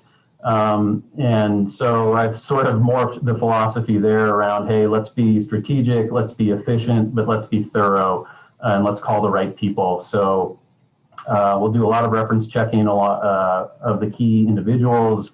We'll confirm all of the service providers, lawyers, auditors. If they use a third-party administrator, we'll make sure that that's all above board. We will also send them out what we call our data analysis template, which asks them for reams of information on their previous funds, whether realized, unrealized deals, tons of financial metrics, how much they've invested, how much they've realized, the returns, various valuation metrics, et cetera. It's very robust and would be happy to show you any of these offline to the extent your intellectual curiosity takes you down that path. Assuming all that goes well, we begin work on what we call a GP fund profile and GP profile. These are high-level deliverables that we discuss and disseminate internally at a decision meeting. Assuming that meeting goes well and we get it over the hump and a commitment's approved, we'll then begin legal. We utilize DLA Piper. They're a global firm. We've been working with them for essentially the entirety of my tenure here, almost 10 years. I have a very good relationship with them. They complete a very comprehensive summary of terms. We begin negotiating what we call a side letter, which is basically an agreement that's sort of an addition or an addendum to the limited partnership agreement or the LLC. It sort of supersedes the LLC. It works to clarify any terms. We also build in various reporting, notice requirements, et cetera. If, for example, we come to a loggerhead during legal negotiations, we're not afraid to walk away. That's the cool thing about our process. If at any point along the investment process timeline, something goes wrong, we get an answer we don't like, they're not willing to divulge certain information to us, they're not willing to bend on a commercial or legal term, and it just doesn't feel right. While we've expended time and energy and resources, there's nothing that forces us to make the investment decision. It's never a bad thing to walk away from a deal if it doesn't feel right, is essentially the bottom line. And we've done that. Even at the bitter end, we've done that. We also, most importantly in this topic of conversation today, this is really in advance of starting legal, we will go visit the folks on site. I'm with John, I'm with Dan, I'm a huge proponent of being on site, making sure their offices are there, that they're all speaking the same language. We make a huge effort to interview all levels of the organization. So everyone from the senior managing partners and principals all the way down to the junior analysts to even, how the receptionist greets us at the door. We're not there to back people into a corner and, force them to divulge the skeletons in their closet.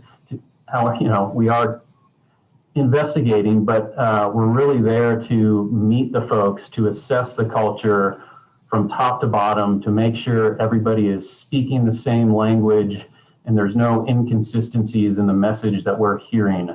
And those on-site meetings are a grind. I mean, literally, 8 to 5 p.m. nonstop. Sometimes they take place over the course of 2 days. But then assuming that goes well, then we'll kick off legal and we'll consummate the deal, assuming legal terms are agreed to and we negotiate successfully. Very high level. I know I covered a lot, but happy to answer any questions before I dive into the specific deal that we're here to discuss today. So hearing none. Go ahead, Ethan. Good deal. Thanks, Carl. So Stockbridge Niche Logistics is an open-ended core plus fund that's focused on supply chain, industrial-oriented assets. These are things like truck terminals, drop lots, drayage lots. The fund will also have a percentage looking at sort of high-velocity distribution centers, last mile sorting and distribution centers, but it's really focused primarily on this, what they call niche logistics supply chain, which is really a fragmented part of the overall industrial property type. Fragmented meaning there's very disparate ownership. It's not sort of institutionally followed. There's not a huge institutional crush of capital seeking assets in this space. What that means from an acquisition perspective is the processes are much more disjointed. There's a lot more proprietary sourcing going on.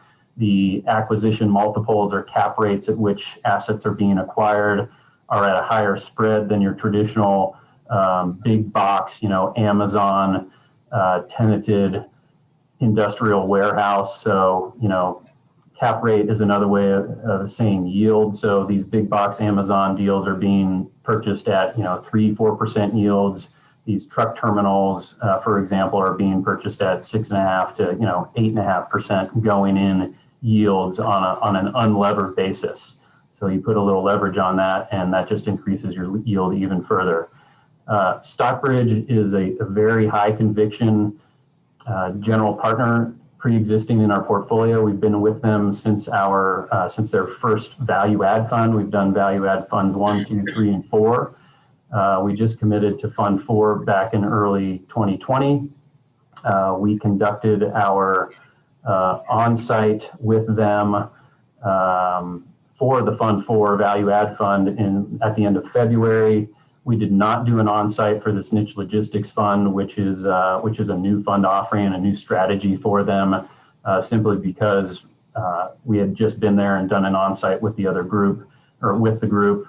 The two co-PMs on this strategy, we already had familiarity with. Steve Azar, who was one of the co-PMs, had worked with Stockbridge before, then went off to XPO Logistics, which is a global third-party logistics provider in the supply chain logistics space specifically. He was their global head of real estate. He came back to, yes, Bruce, I see you raising your hand. Yeah, and I think you probably just answered my question, but I just want to make sure that I understood you right, because my question was, how much of the due diligence that you did on Stockbridge, the Stockbridge Value Fund, would carry over to this new fund within Stockbridge? And again, I think you answered that question, but is it pretty much the same people within Stockbridge managing this fund that did the value fund, or was it close enough that you were able to do somewhat different due diligence before going this route? Yeah, no, great question. The short answer is most of what we did prior applied here. Really, most of my due diligence focused on Steve Azar and David Egan, the co-PMs. I had mentioned Steve was a known quantity to us before, so him coming back to Stockbridge was a nice to have. David Egan, in fact, was also a known quantity. He had served as sort of a reference and a research provider to us when we had underwritten a prior multi-tenant light industrial fund.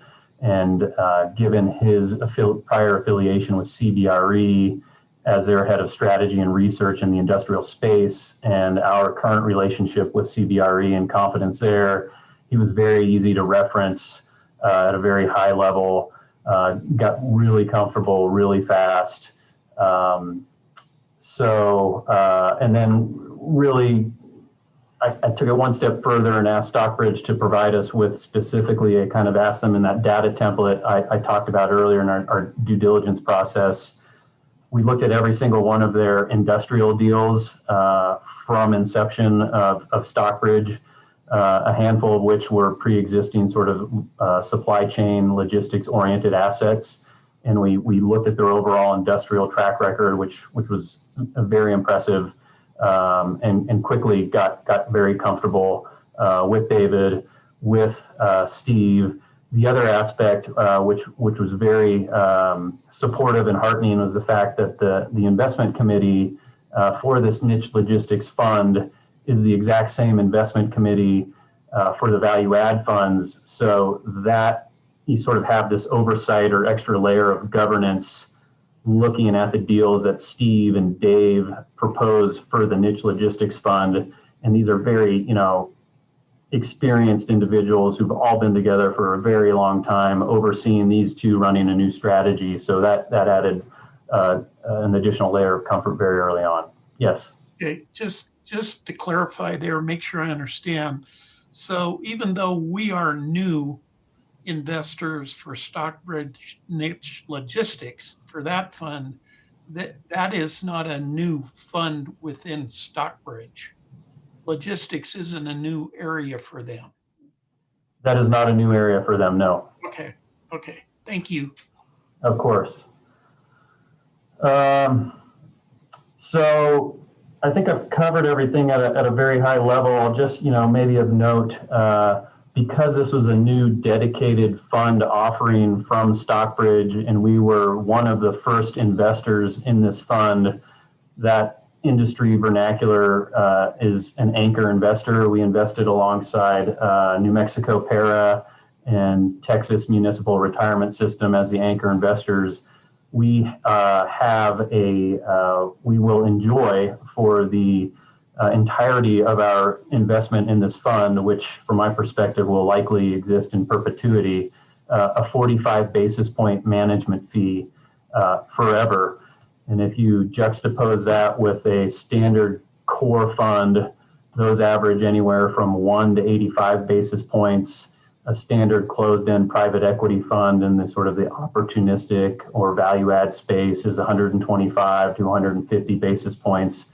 So a very significant fee discount for, quote, taking the risk of seeding a new fund and strategy. But from my perspective, they have a track record there. They have very staid individuals, very experienced folks, and it was a very de minimis risk from our perspective to take, and we're realizing what I would convey as a very outsized benefit from at least an economic perspective.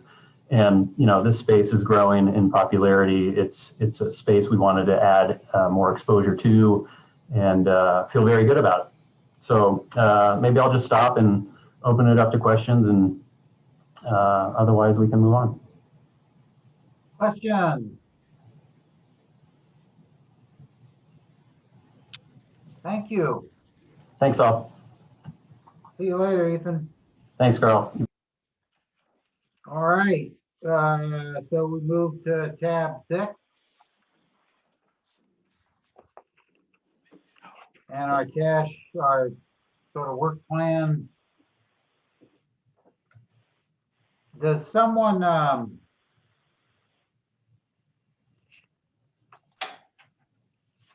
can we sort of explain to Mark and their new members that, what this work plan thing is real quick? You bet, Mr. Chair, and Mark and Jeff. The board establishes, and I think, Mark, we may have talked about this when you were in to visit a while ago. The board has a 2-year work and education plan where we regularly touch base on very specific topics, which the board needs to either be educated or briefed on, but also so that we as staff stay fresh on these concepts and ideas. Also reporting out to our constituent groups in this case.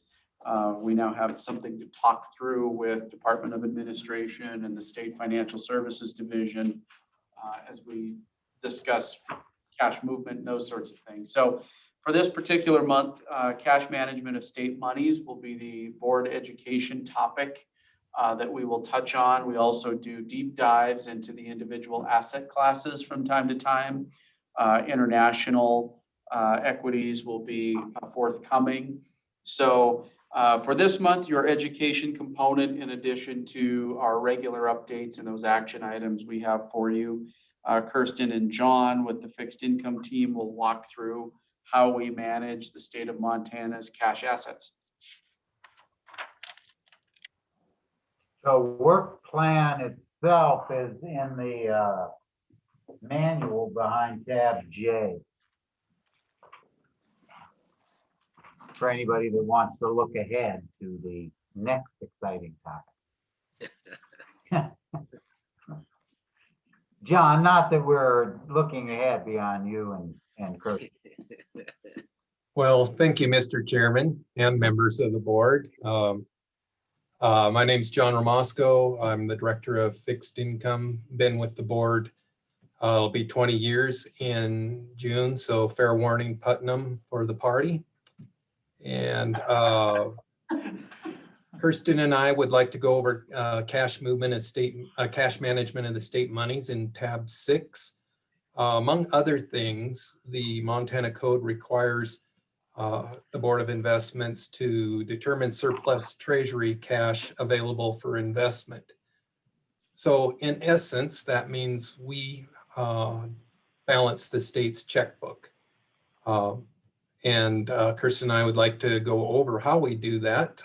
And frankly, it'll be mostly Kirsten. So Kirsten, could you please explain to us how we balance the state's checkbook? Yes, absolutely. Good afternoon, everyone. We'll go ahead and skip to page 3 under tab 6 here, the cash flow here. The key entities first is us, MBOI, done. Don't need to say anything else. No, we want to ensure there's liquidity without, like John said, having too much cash sitting around uninvested. other investment teams need money to fund outside managers. And then they also receive income distributions, dividends, things like that. So having communication between the different teams here at MBY is very important. Our ops team is constantly rebalancing to make sure we have cash in the right accounts for these, say, capital calls, things like that. Of course, this makes risk management happy because we won't be out of compliance having too much cash in any account. Ops also approves all of the trades for the fixed income team in Bloomberg, and that gets sent to accounting. So accounting, they process our trades, make sure they're booked with our custodial bank, State Street Bank. And then they also are responsible for overseeing all the STIP participant transactions. We'll talk about STIP here shortly. The next bullet point here is the Department of Administration, DOA. They pay the state's bills, right? They, through ACH, wires, checks, they pay our vendors, they make the school payments, which we call OPI payments, pension payments, they pay our paychecks. So definitely important for them to have cash when they need it. They also receive income, state income taxes, property taxes. Something that was really big this year were federal government payments to the state through CARES Act and otherwise. The third bullet point here, US Bank is our state depository bank. That's where all of the DOA payments flow in and out of. We call it the state checking account, which it is. Fourth bullet point, our custodial bank, we currently use State Street Bank.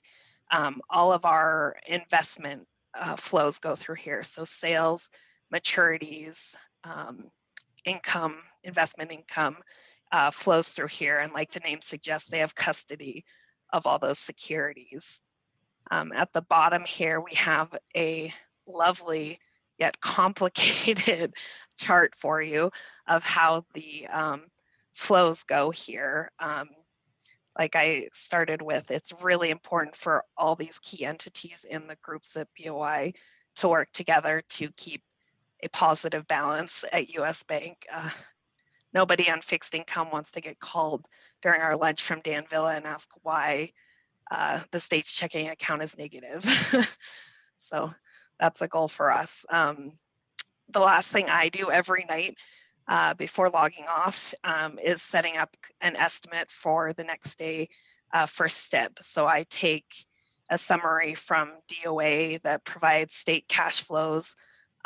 State Street provides us with all the investment cash flows as well as STIP participant inflows and outflows that they get from our accounting staff. And then pull the balance from US Bank to have an idea of what my morning, the next day is going to look like.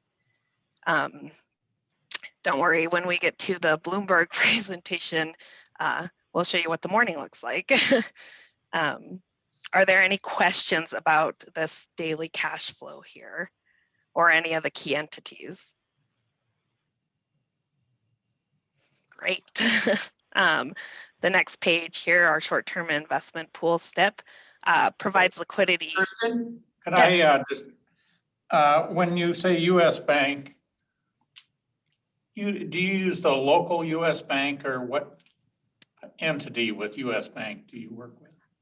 Yes, our account representative is Kim here in Helena, and she works with actually quite a few systems like us. And then our customer service team, which is part of her team, is based out of Seattle. And to make it clear, DOA owns that relationship. Not that we don't get to talk to Kim a lot, but they're the ones that manage that. Kirsten? Yes. Carl, this is Terry. Maybe you'll cover this when you get to what your morning will look like, but how can you estimate what local governments are going to ask for the next day? Do they have to, if they're going to go over a certain limit, tell you a day in advance, or? Yes, so all local governments have a 1-day request for it. So if they ask for money today, they would get it tomorrow. Right. Yes, Right. and then we do ask if they're going to be large amounts, if they would give us an extra day heads up. Lately, that has not happened.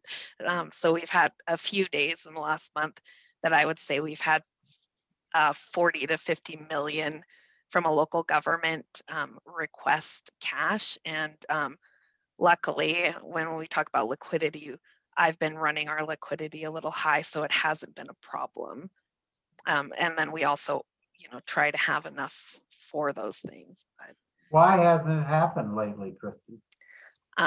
I will say it has been one local government that has done it a few times. And I am not sure why they did not give the extra heads Does up. it begin with a K? Yes. So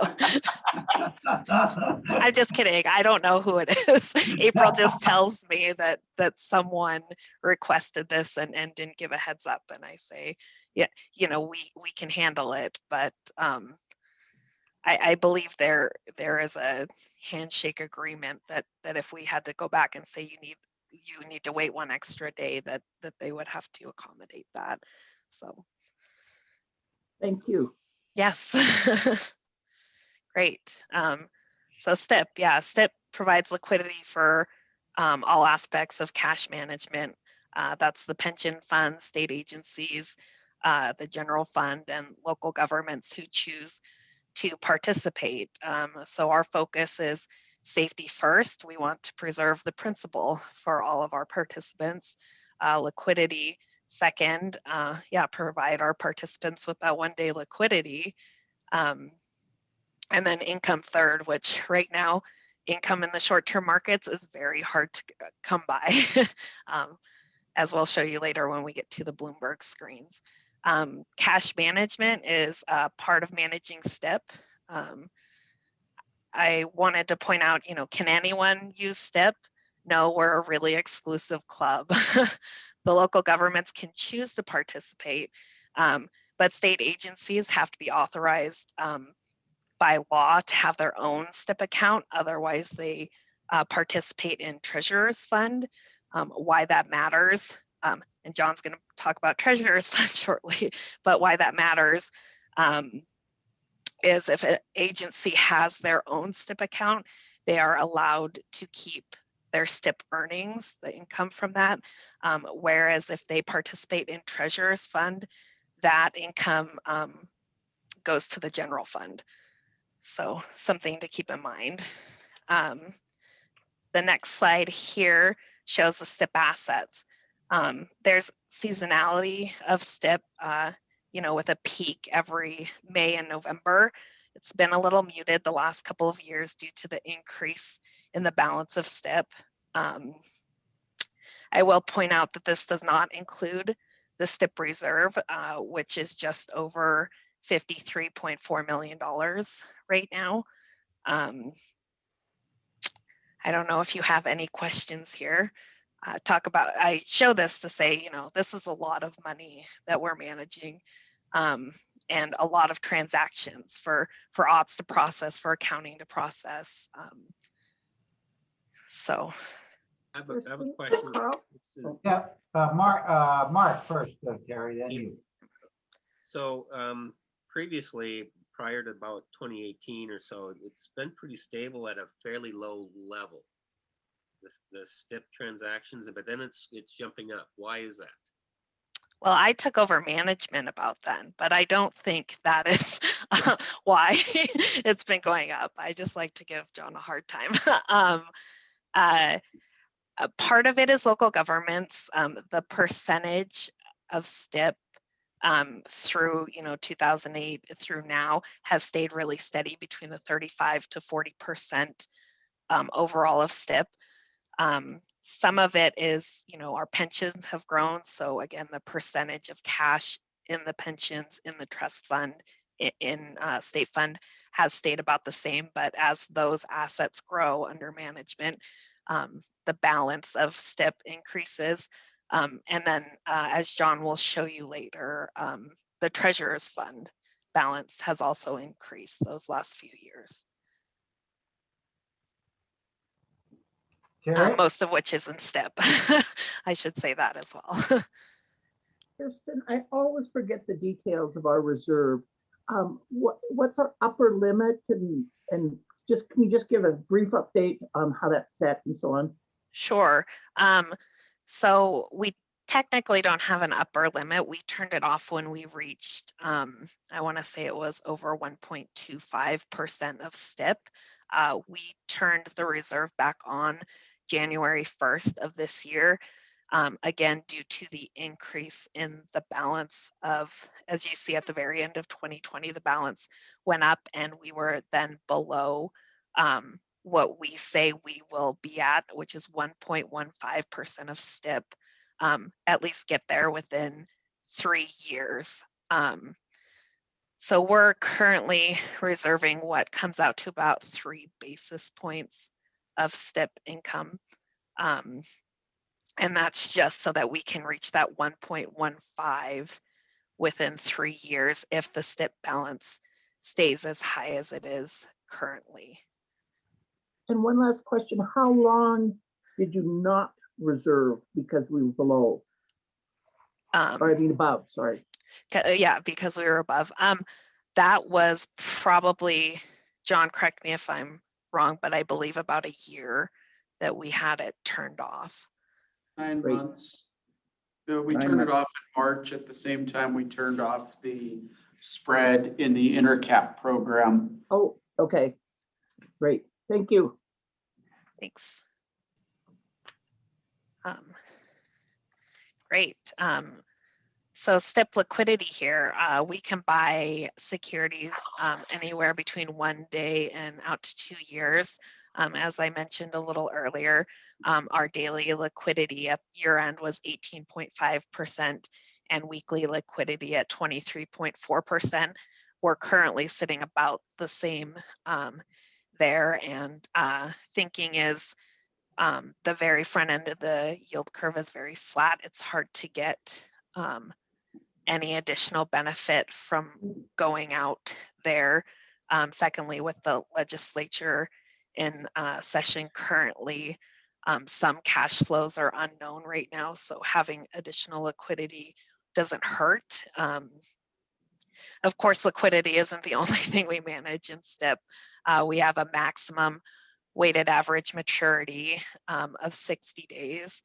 We have a risk budget, which limits exposure to non-government securities and max exposures to issuers and parent companies. And with that, if there are no other questions about STIP, which I'm happy to answer, I'll hand it off to John Ramosko to talk about Treasurer's Fund. Kirsten, Sure.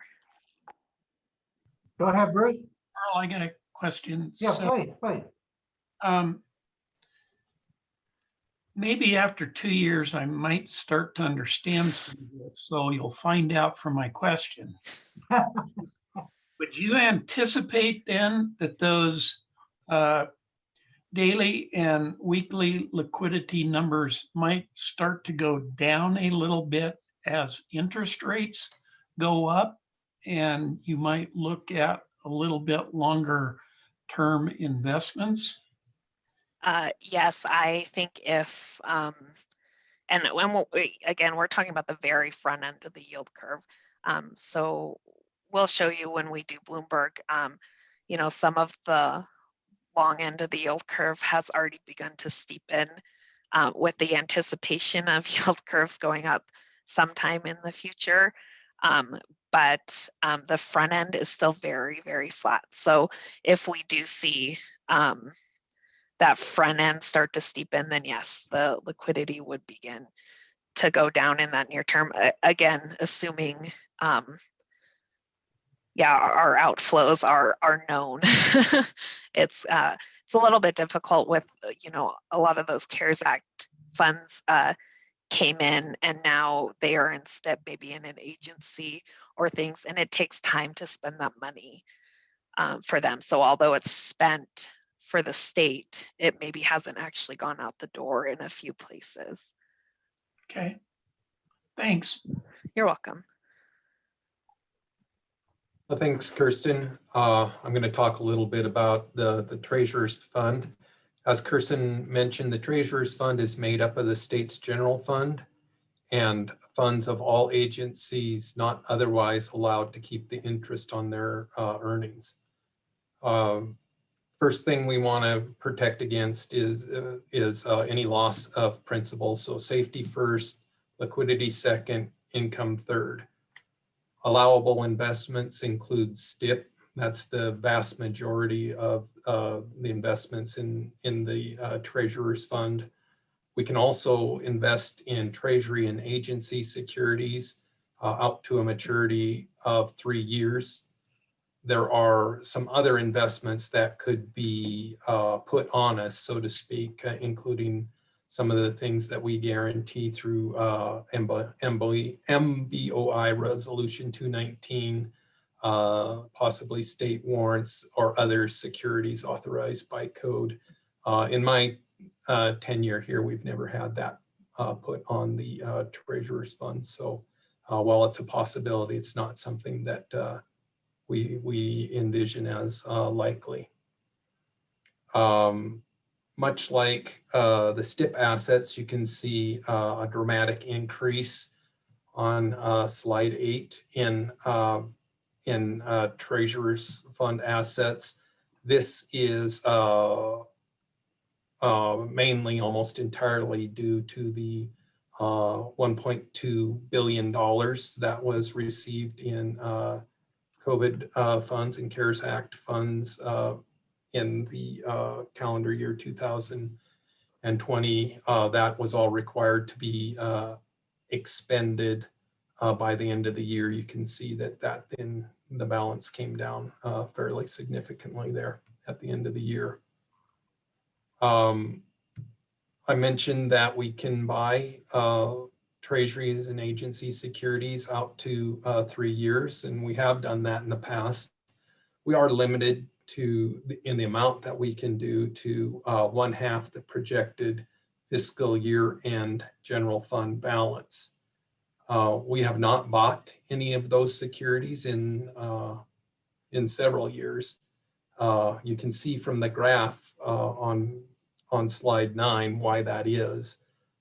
We're not getting any yield on those. We would be buying those out at a yield below what we can get in STIP, and so no real appetite to do that. Should we see a steepening in the front end of the yield curve?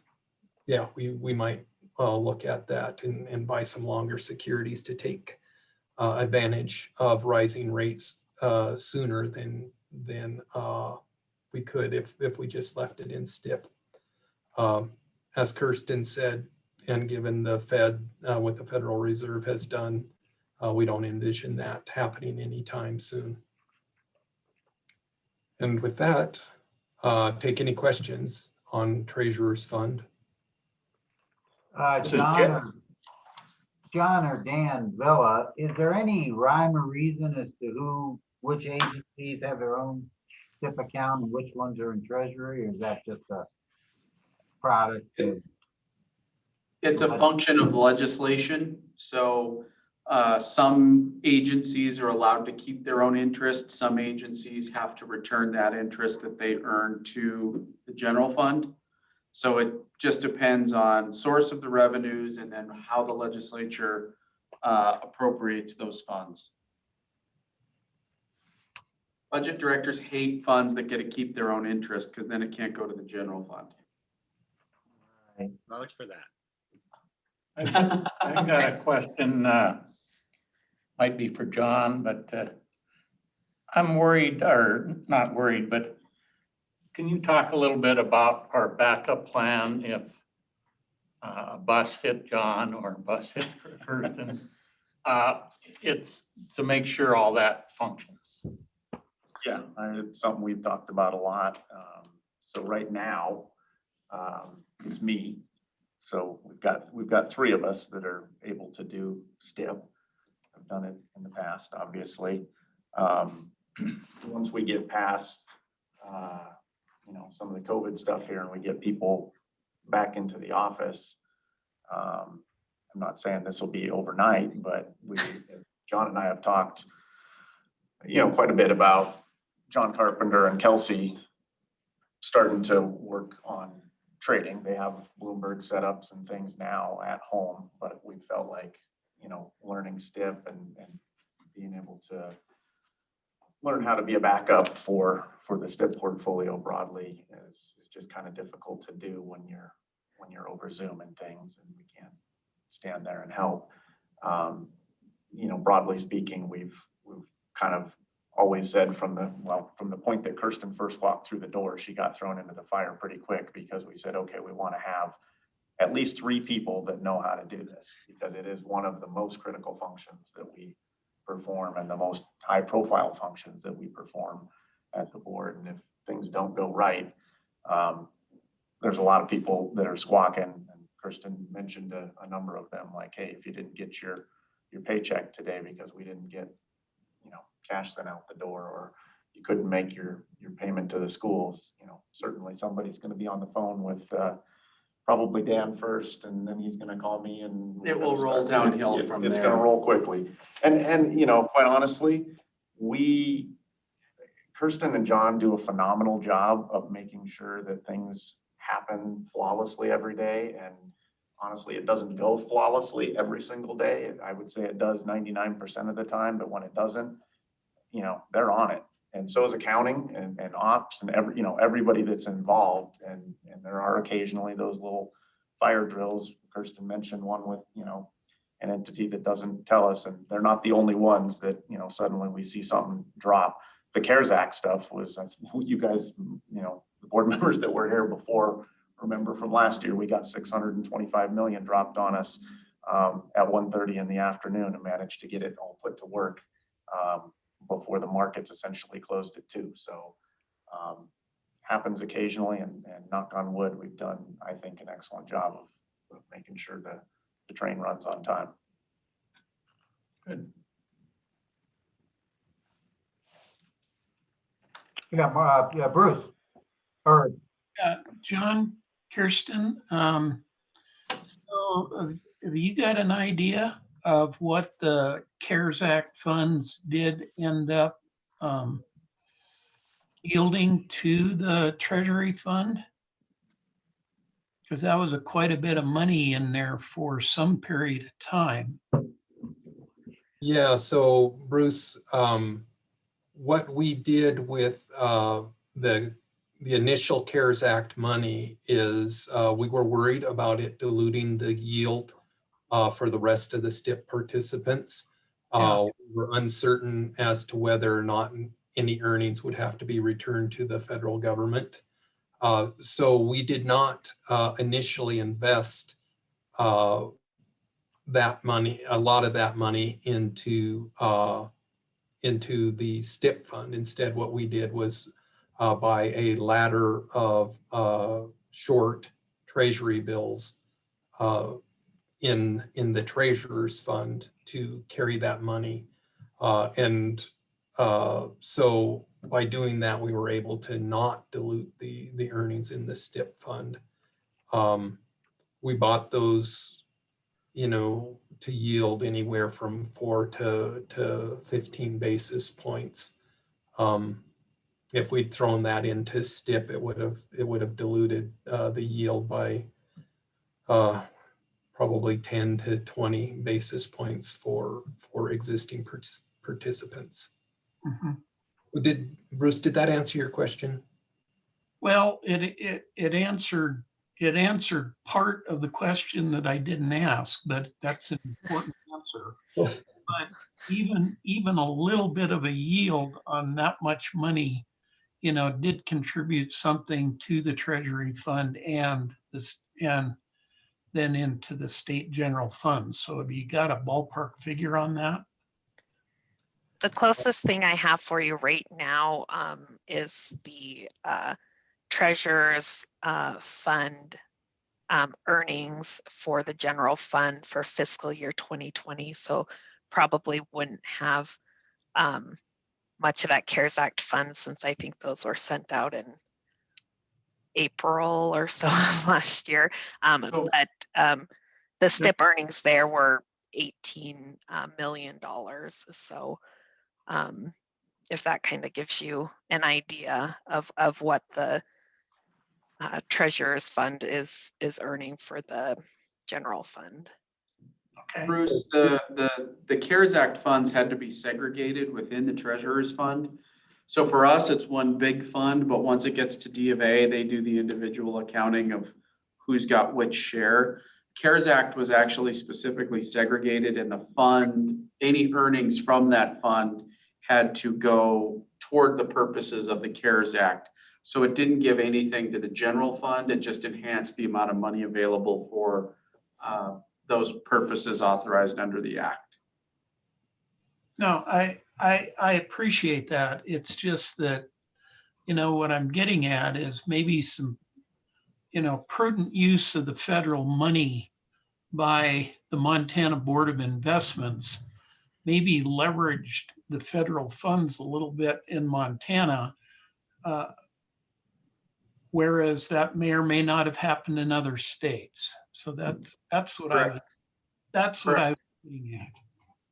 Bruce, we can follow up with a figure for you. It's as simple as us just going and looking at the maturities of T-bills in the treasurer's fund, less what we paid for them. That's going to be the earnings. I just don't happen to have that figure off the top of my head, but we can get that to you. Don't spend a lot of time on it, John or Kirsten, but again, I think it's one of these things that's to the credit of the way we manage resources that we have here in Montana, whether they come from the federal government or taxpayers within the state. So there's a little story to tell there. Thank you. Yeah, but hang on for a second. Mark, Jeff, did you have a question? Your number came up on my screen. Yeah, thank you. So I had a question just in regards to the focus that you state in both funds, safety first. Correct me if I'm wrong, but I do believe that there's some investments into commercial paper and ABS within these funds. And could you just speak to kind of that focus on safety and what criteria you place on those investments? Yeah, so, John, are you going Go to ahead, say please. we have an approved list for STIP. So any corporate commercial paper, as well as our asset-backed commercial paper programs, we review those with risk management at least twice a year, if not more. And that is kind of a meeting, if you will, for defending, since I'm managing STIP right now, defending my opinion of them to both the fixed income team and risk management. We look at the pool reports every month that we can pull either online or which gives us an idea of what assets are in there and their liquidity. The corporate names have specific criteria that we look at as well. Does that answer your question? There are only certain programs we're looking at, which we will also show when we pull up Bloomberg.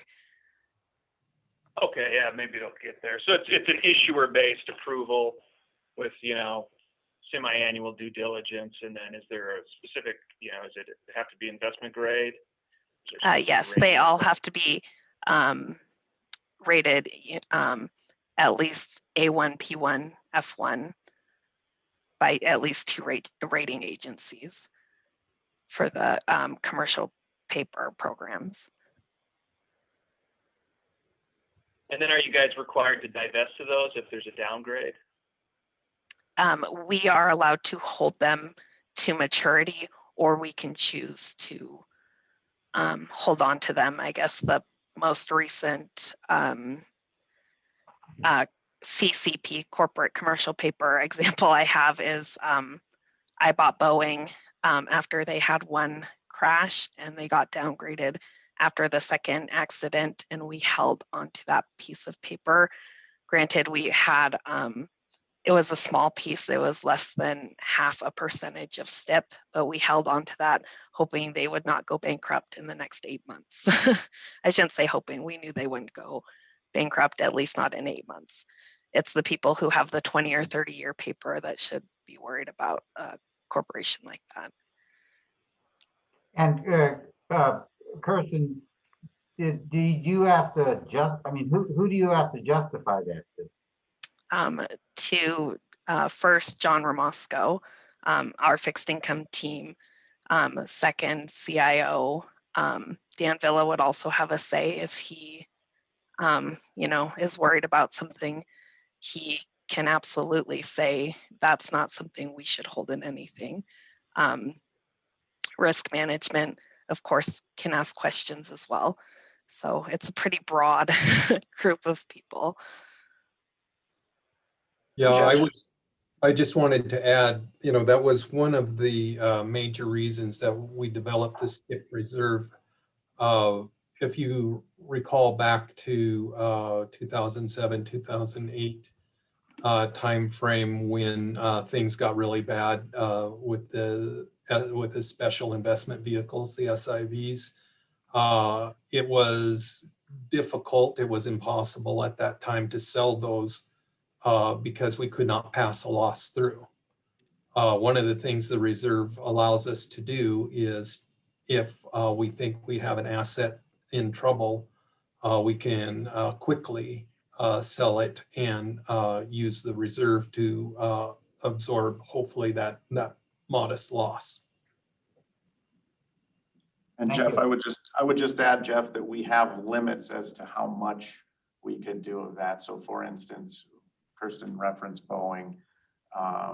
If we had multiple entities, and sorry that number escapes me, but I think we cannot hold more than, say, I think it's 5% off the top of my head in securities collectively that would be, below an A1, B1, F1. So there's various limits within the policy too. While we have some latitude, it's not, it's not extreme, I guess, if you will. It would handle a few instances of something like that. But if we had a wholesale problem, we'd need to, it would force us to act at some point. And then I will say also, you had asked about the asset-backed programs. We have a 90-day limit max maturity in those. So we're really using those to fill dates. Mark, you had something? Yeah. Or I'm sorry, Jeff, Jeff came. Yep, no, that answered my question. Thank you. All right, I apologize. Your number just comes up on my screen all of a sudden. And so anyway, Mark, did you have something? Real quick, so are there any CARES monies left in the Treasurer's Fund, or have they been spent so far? They have all been spent to the best of my knowledge. Again, even if that means they were spent to an agency who is waiting to disperse them, that I can't see through to know for sure. Mark, there is some cash left from the CARES Act, but it's all been appropriated. Okay. We're now starting to receive HEROES Act money. That was the stimulus program that passed in December.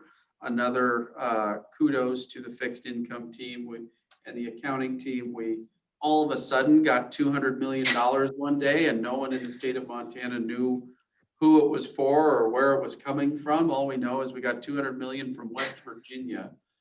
So we went to work, and it was for the Board of Housing and the new HEROES Act funds. So we're not going to have the same dilution problem with the HEROES Act money, and frankly, I wouldn't believe with the third round of stimulus payments because the yields have dipped so much from last spring. So we may very well just park all of those assets in STIP. But that's something that Johns and Kirsten will advise on and make the determination. We'll probably, we're expecting about another 800 million, I believe the number is, if the stimulus bill passes in current form, in addition to the 200 million we just received. Okay. I have a question, Mr. Chair. Absolutely. Thank you. This all sounds good, and I appreciate the question about backups. With all the stimulus money coming in, and that has to be a lot of pressure on our staff. I'm going to direct this to RVK. Based on what you know about our operation, are we adequately staffed to handle all of what we have to do with the CARES Act money and other federal monies coming?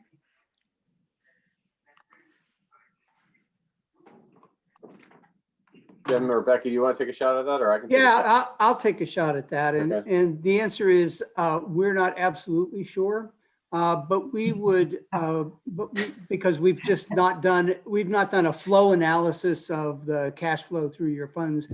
The reference to the situation with the structured vehicles, the CIVs back in 2007 and 8, the board at that time did ask us to do a major separate project to review that entire situation.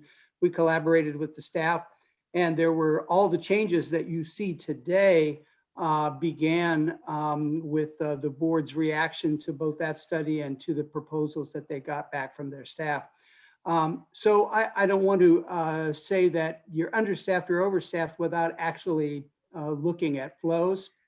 But I will say this, that it is unwise to pour long-term staffing cement, so to speak, to cope with flows of money that are episodic at best and may not occur again for years to come. Who knows? There's another stimulus package under discussion at the Congress, but it's a decision by the board as to, and with working with Dan, to figure out how much staffing infrastructure is necessary to cope with peaks like this. The fact that you've coped with these peaks so well so far speaks to both the capabilities of the staff, but also to the fact that you apparently do, with a good deal of work ethic, have the capacity to deal with these. So I guess that's a question really best directed at Dan.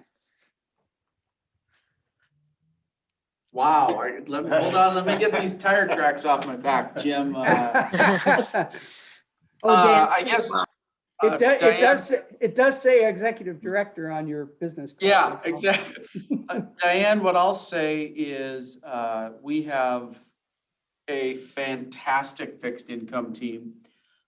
Kirsten knows the cash flows of the state of Montana better than anybody else in the state of Montana, period, end of discussion. I would argue BOI knows cash flows better than the budget office or Department of Administration, having been there. I think that we are on our way to being adequately prepared with the addition of John and Kelsey to the fixed income team, as well as John Putnam's inherent strength in that space. So I don't think we have a risk short to medium term within fixed income. I will be eager to see what happens with the local governments and the university systems and other non-state entities. And if those assets continue to grow there, it will add additional workload to not only our fixed income team, but our accounting team. Part of that we may be able to mitigate with technology. But if you were to ask me where we need more staff, or if we need more staff, I would say most likely the next place we would need to deploy staff is in the private investment side. And that coincides with your continuing movement in the asset allocation toward privates and illiquid assets. And I think we also have to keep in mind the accounting team and how many people we have resourced there.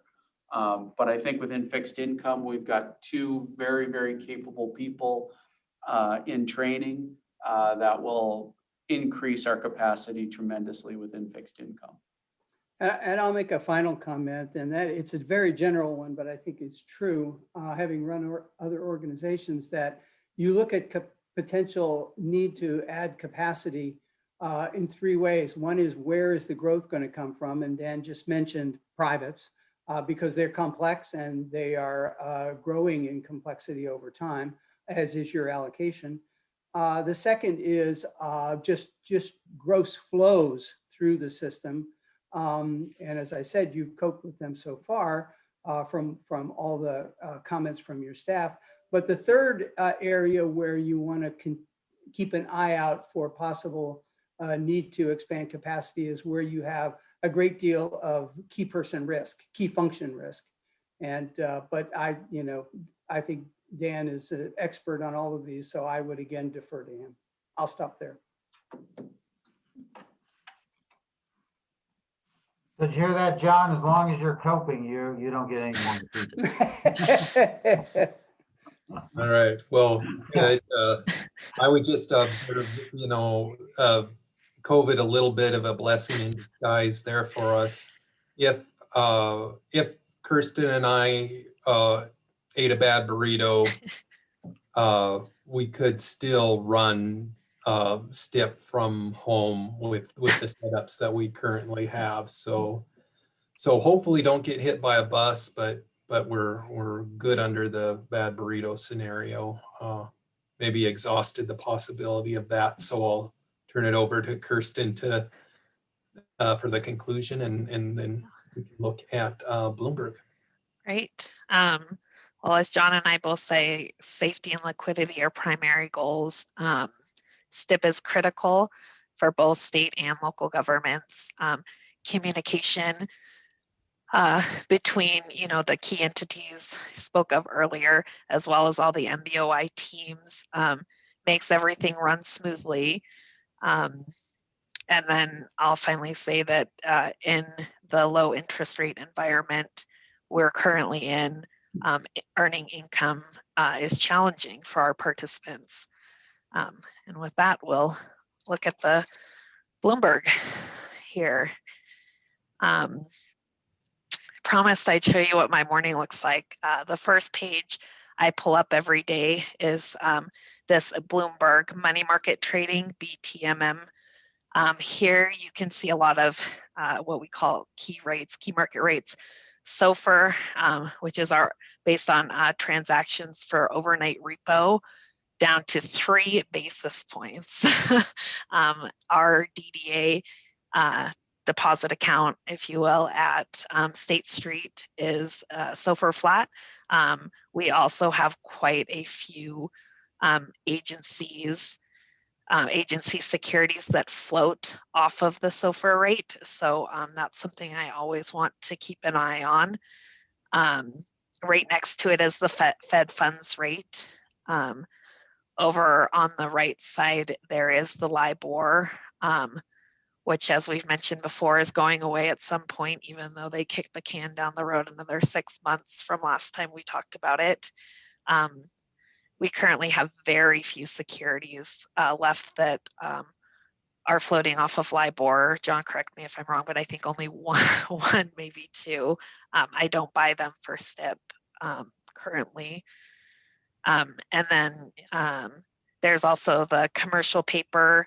You can see, like I was saying, 30-day commercial paper is only yielding 9 basis points. And you can go all the way out to 90 days and get an extra 5 basis points. So 14 basis points for 90 days. I believe STIP yield as of last night is about 13 basis points, including the haircut, the reserve haircut. After I look at this, I pull up the fixed income trading. Here I get a snapshot. This is the actives. It shows me, what bills are doing, what notes are doing.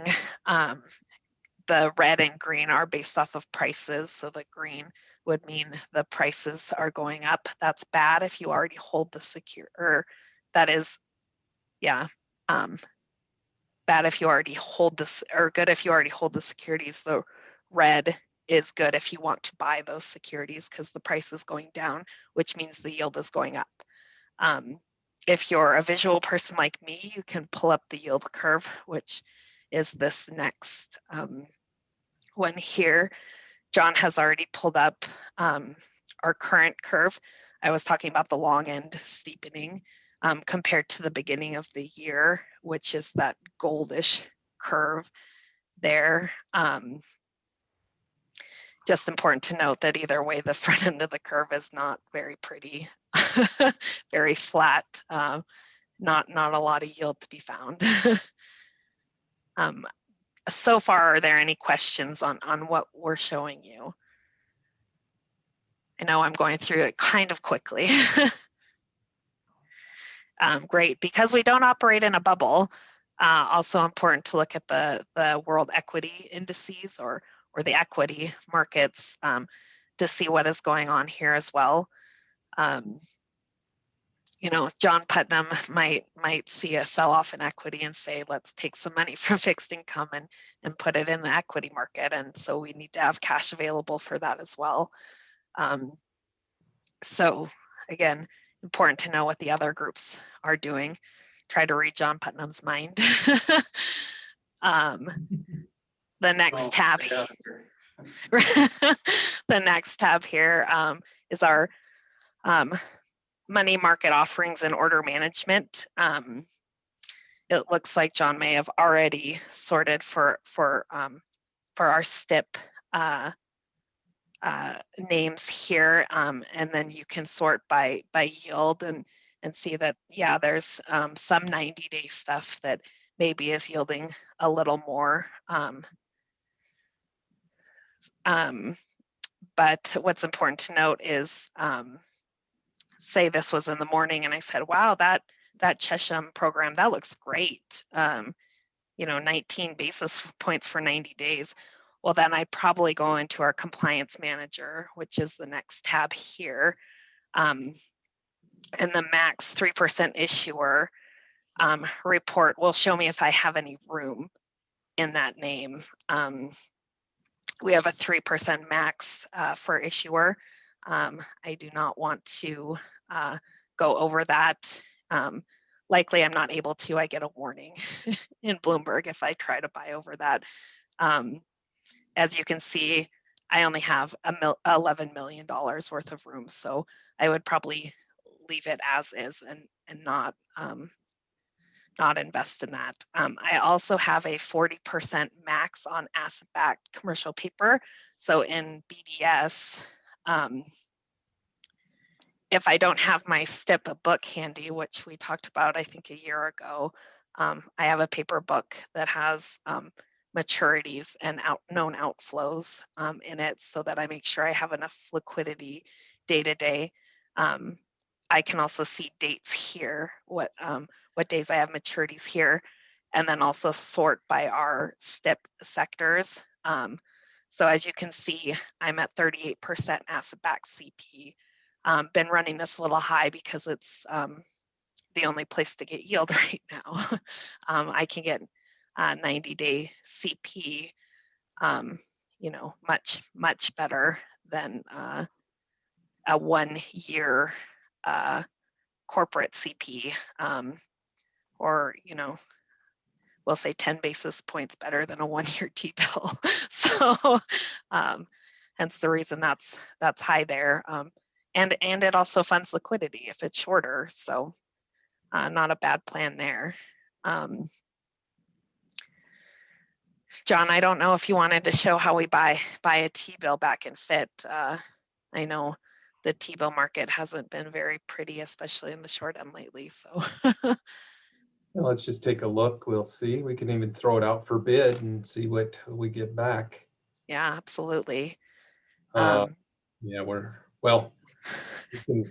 we can show what it would look like. Yeah, I think our government money market fund that the reserve uses, which is the State Street Government Money Market Fund, is yielding as of today 26 basis points. So to make it easier to understand, we'd want at least 20 or 0.26, sorry. So 2.5 basis points. We'd want to get at least that for a treasury. We would buy in the reserve instead. But we think it's kind of fun to show you guys a buy ticket for these. And having John do that doesn't make you guys nervous? A little bit. Well, all right. So Kristen, why let's don't just you say, go answer some of your 907 messages while we're waiting. oh, I'd love to. Those are all John's. This is John's screen.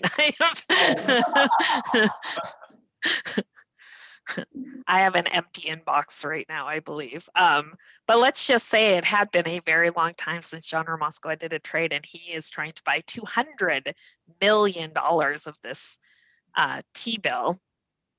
If he were to try to send this to the desk, fingers crossed, compliance, aka Tim, stops him. Tim says. Yeah. Oh, Tim says no. Yes, so we have a $50 million limit for our trades in here, mainly to keep us from fat fingering things.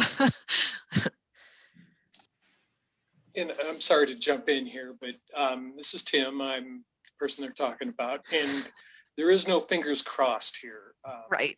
So these guys, they're incredible. They do this incredibly well, but the Bloomberg has a lot of backup in here with the policies they've created over the years.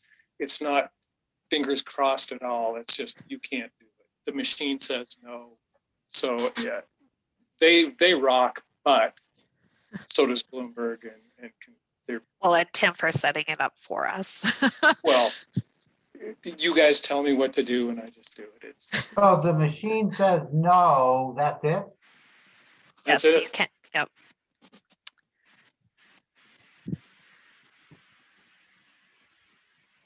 And so now in our fixed income trading thing here, there's the bill right there at the top that John tried to buy, and he can send that to get bids from brokers. It's nice. We don't have to call anyone on the phone. We don't have to message them if we don't want to. We can be very introverted and sit in our office or at home and do this. Well, wait a minute, I thought you couldn't do this. Well, yeah, we'll see. Maybe we'll get a nice surprise. There is the bid ask that sometimes is slimmed down by the end of the day. So he backed out the 200 million one, Carl. This is just 2 million. This is just 2 million. Oh, I see. Right. Oh, so we selected some brokers and now we're going to submit it for bid. Now, wait a minute, before you do that, the dealers, are they on an approved list too or not? They are. And is the machine set up to only bring up your approved? Yes. Correct. And who does that? Bloomberg or Tim? Tim? Well, Yeah. it goes through a large process before you can even get an approved broker. It's kind of like the approved list for anything in Bloomberg. Somebody decides to take a look at someone or and then it's brought to a larger audience, including compliance, operations, CIO, And risk management. Yes. Important part of that. Yeah. If they were, to look at it, it's called CMGR, a compliance manager. If you looked at all the rules for STIP, it's huge. There's just tons of them, just because you want to have, John used to say that you were trying to fly an airplane at 7 different elevations to try and land it. It's really complicated, and you would have to, lots of guardrails in place. Okay. Mark, did you have something? Yep. I'm good. Okay. Let's see what kind of bids we get on that. Oh, 0.028, that's better. Yeah, but still not what we can get in the DDA, State Street DDA. So we're gonna pass on this and not hit any of these bids. Regular pass or a hard pass? Well, I Always the hard pass. asked Kirsten about it last week and she was pretty much hard pass at anything under 3. Kristen or John, when it says subject, what's it subject to? So you might have noticed, Terry, that some of them said 1, 2, 3 seconds to go and then subject. Sometimes they'll refresh that for 3 seconds. Sometimes they'll say this is good, but it's subject. If you click accept, then we'll come back and say whether or not we can hit that rate still. Great, thank you. And those, you might have noticed those go quick enough, occasionally quick enough that you can't click fast enough to get the very best rate, but that only results in pennies or a few dollars of difference on a trade. Yeah, so there's a trade for all of you that did not go through, but now you see what my morning's like. I get rejected multiple times a day, so get used to it. You're pretty good at rejecting the brokers though too, Kirsten, so. Yeah, it's a two-way yes, street. very true.